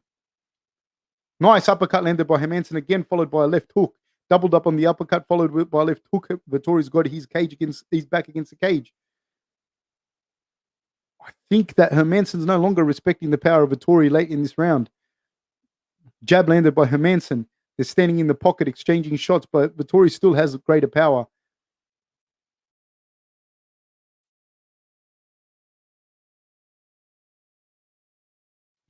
Hand by Hermansson. They exchange a flurry of punches. There's 40. Hermansson. Oh, he ate two by Vettori. Vettori landed two, but he doesn't have the snap in his punches anymore. Left hand on the ear, landed by Hermansson on Vettori. Both fighters have slowed down considerably. Flurry exchange, nothing landed clean by either fighter. Oh, nice uppercut. There's the uppercut by Vettori. There's nice. That way, calf kick landed by Hermansson. Vettori goes looking fight, but there's nothing doing there. 1 second to go. That's it. That's the time. It could be 2 rounds apiece. I don't know. I don't know because I'm not scoring the fight. You know what I mean? I'm just watching it like this. And it could be 2 rounds apiece. It could be 3 rounds. I don't know. It could be 2 rounds apiece. It's definitely a war. Hermansson looks very together with it in the corner. He looks very intense. Vettori looks a little bit, I don't know, he looks a little bit the worse for wear, but not really. He's holding it together. He's got a very experienced corner. They both do. Man, I'm really liking this fight. This round's going to be crazy. I don't know if Hermansson's going to be able to get this takedown. I think whoever gets a takedown is going to win this because on the strike, it's a lottery pick. I can't score it. Yeah, that's what I'm saying. It could be 3-1 Vettori or 2-2 to 2-2. But the first round I think was a 10-8. So I think Jack needs a finish to get it because I do score that as a 10-8.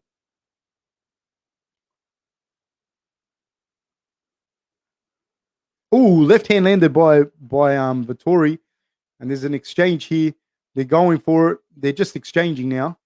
Vettori's looking very fresh at the start of the round. He's landing shots on Hermansson.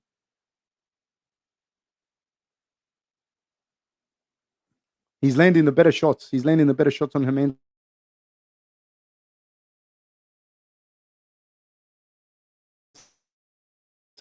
And Hermansson to do any damage to Vettori.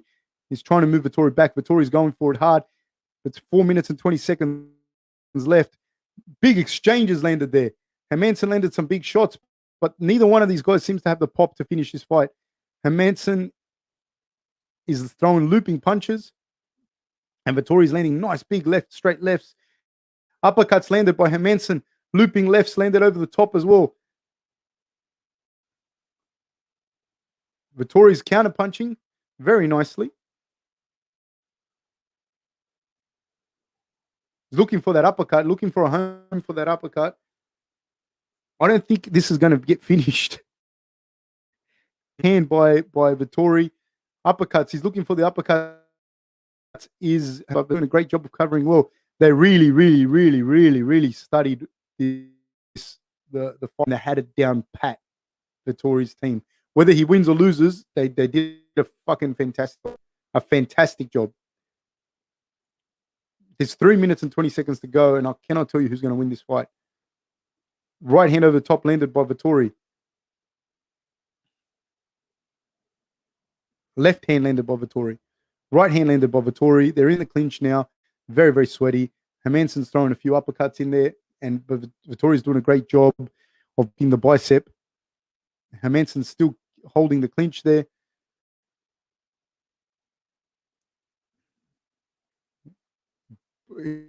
Exchange to the breathing by Hermansson. Hermansson's punches are coming extremely telegraphed.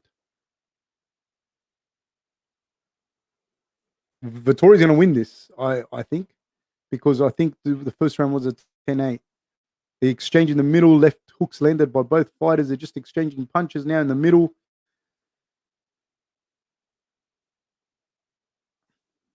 Interesting calf kick, 2 combination.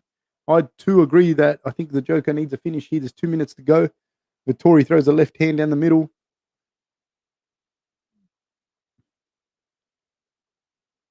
Wow. Bobby weaving is Hermansson, but there's 2 minutes to go, and neither one of these guys is going to finish. I don't think with strikes standing, but I do believe that if it stays like this, Vettori wins it and wins it comfortably. Right hand landed on the point of Vettori's chin. Did Hermansson. Right hand landed by Vettori. Right left. Now they're exchanging punches with a high guard. Is Hermansson? He's trying to push Vettori back against the cage. Dirty boxing and landing some uppercuts. 1 minute and 35 seconds to go. Both guys are fighting so hard. What a fantastic effort by both guys. But I think landed the uppercut there. Did Vettori, and leans back out of trouble. Hermansson gets him up against the cage. He's throwing the right hand. Vettori covers up well, throws a double jab and a left to get out of from his back off the cage, only to be met by a jab of his own. Now they're throwing. Vettori's doing a fantastic job, double up on the jab, Hermansson's chin. 1 minute to go now. 1 minute to go. This is Vettori's round. I believe Vettori did enough to win. I don't think this fight's going to change. I think they're going to continue to do this, but both fighters don't have the pop to finish the fight. Vettori now ducked under, went for a takedown, and is going to hold him up against the cage. Very smart on Vettori's part.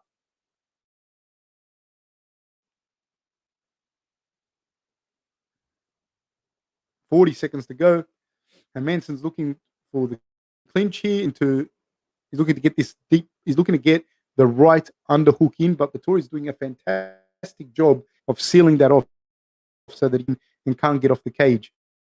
Vettori's holding on for dear life here, taking his back. Great job. Great job. He's looking for it. He's 16 seconds to go. Gone for a leg lock here. Is he going to get it? No, he's not. The knee's out. The knee's out already. The knee's out. Great job by both these guys to fight. That's the round, guys. And Vettori wins it. In my opinion.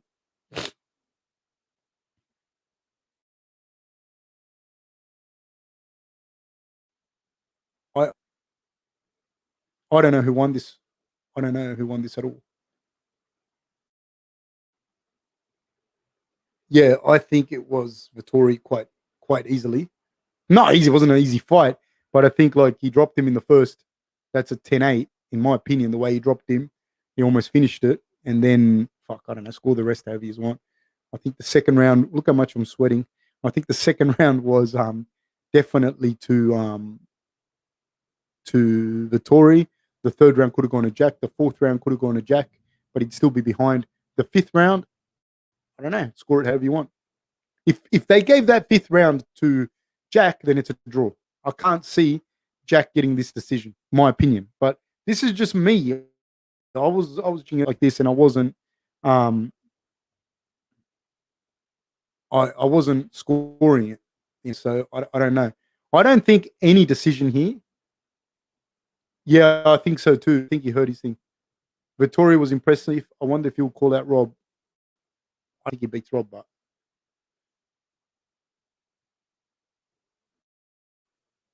wow, that was cool.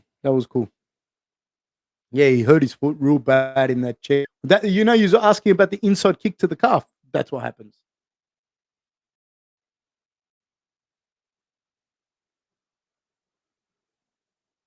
Yeah, I think Rob. That's what I was saying to you before. I think Rob's a little bit too slick for either one of these guys. Yeah, Vettori won. That was a fantastic. That was a fantastic effort.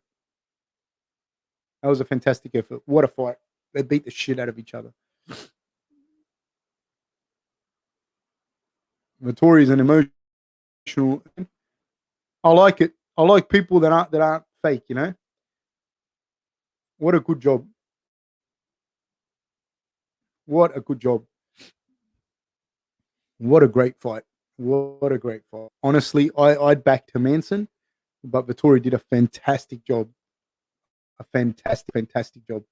Good on him. What, honestly, he did such a good job.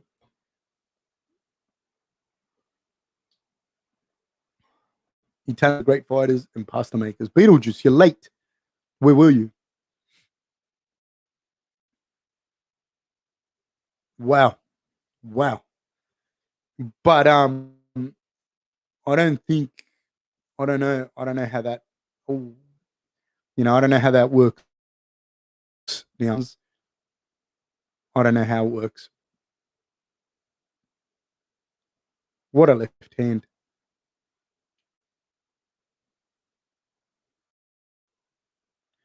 That's what he was throwing all day.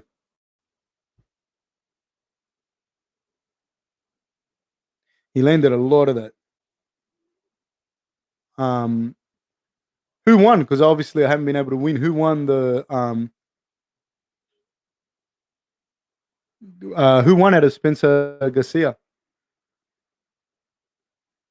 I lived in the same part of Italy that Vettori comes from. Great people. My firefighters put out her neighbor's fire shed when all of a sudden Eli popped up looking in her window. Should we be worried? I heard he has a history of doing this. He probably started the fire. Yeah, I think I agree with Sunsak. I think like some of those like and some of the tactics there, I think he should have just teed off on Hermansson, and when Hermansson started to grapple and hold him down, he should have just caught up, and I probably think he wouldn't have gassed as much. But that was pretty. How did Spence win? Oh, okay, cool. Thank you, Beetlejuice. Um, wow.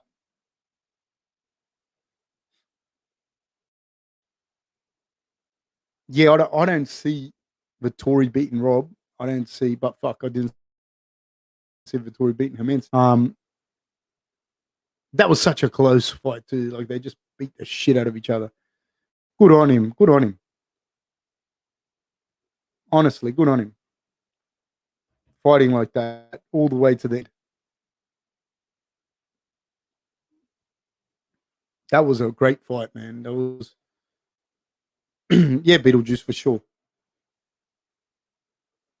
That was a man. I yeah, I don't know, man. Put Vettori. Fab, do you ever feel like jumping in the ring and having a sparring session? No, nothing. There's nothing in me that goes fuck. That would be fun. No, not at all. Wow, man, that was a crazy fight. What happens now? What happens with Vettori? What do you do with him? You know, what is he now? Does he go up to number 4, number 5? Does he? Who does he fight? What's next? You know, does he fight Kevin Holland? That would be a fun fight. Does he fight? Like, I don't see Rob fighting him. Like, it wouldn't make sense because I think Rob's very close to being there. He's at the top. Why should he fight? Vettori versus Cannonier, yeah. I just think what it meant, Beetlejuice, you're asking me why what I thought. I just think what it meant, I think Vettori had a split decision loss to the guy who's now the champion, and then kind of had a little bit of a bad run. He had some really good wins and some not so good, you know, hours in the fights, and then he took this fight on relatively short notice against a guy that's you know conceivably could be on his way to the title, and then he won, and now he takes that spot, or comes close to taking that spot. So I'm very interested in to see what happens next. Till versus Vettori. I don't know. It's a really interesting position, man, for middleweight. If I can't hear him, but if he called out Costa, there you go. It's another interesting fight. And I just see that Rob and Israel are a fair bit ahead of everybody else. That's my opinion. I think those two are a fair bit ahead. Yeah, I think he's yeah, I don't know. I don't know what happens there. That would be interesting. Yeah, Costa and him do it, man. That would be interesting. That would be very interesting fight. I'd like to see how he comes out with a full camp. So, guys, yeah, I agree with you, B Johnson. It doesn't really make sense for Rob to take any other other than a title shot. Hey, no need. Thank you, brother. Thank you for joining us. Appreciate it. I appreciate you guys watching this with me.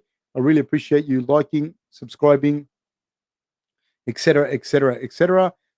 Hit the like button, subscribe, and put that little thing, hit the bell so that you get the notifications. Guys, it was really, really, really fantastic, and I really appreciate your time, and I really appreciate you guys watching and doing this, with me. And I had a lot of fun doing it, and I had a lot of fun watching it with you guys. Thank you so much, guys, and I appreciate all your thoughts and all your support, all the support that you do. Buy the merchandise if you can. I really appreciate a Grange TV army out there. The ones that we have now, the new merch. Yes, thank you very much. Please support it. Thanks a lot, guys. Catch you next weekend. Thank you and take care.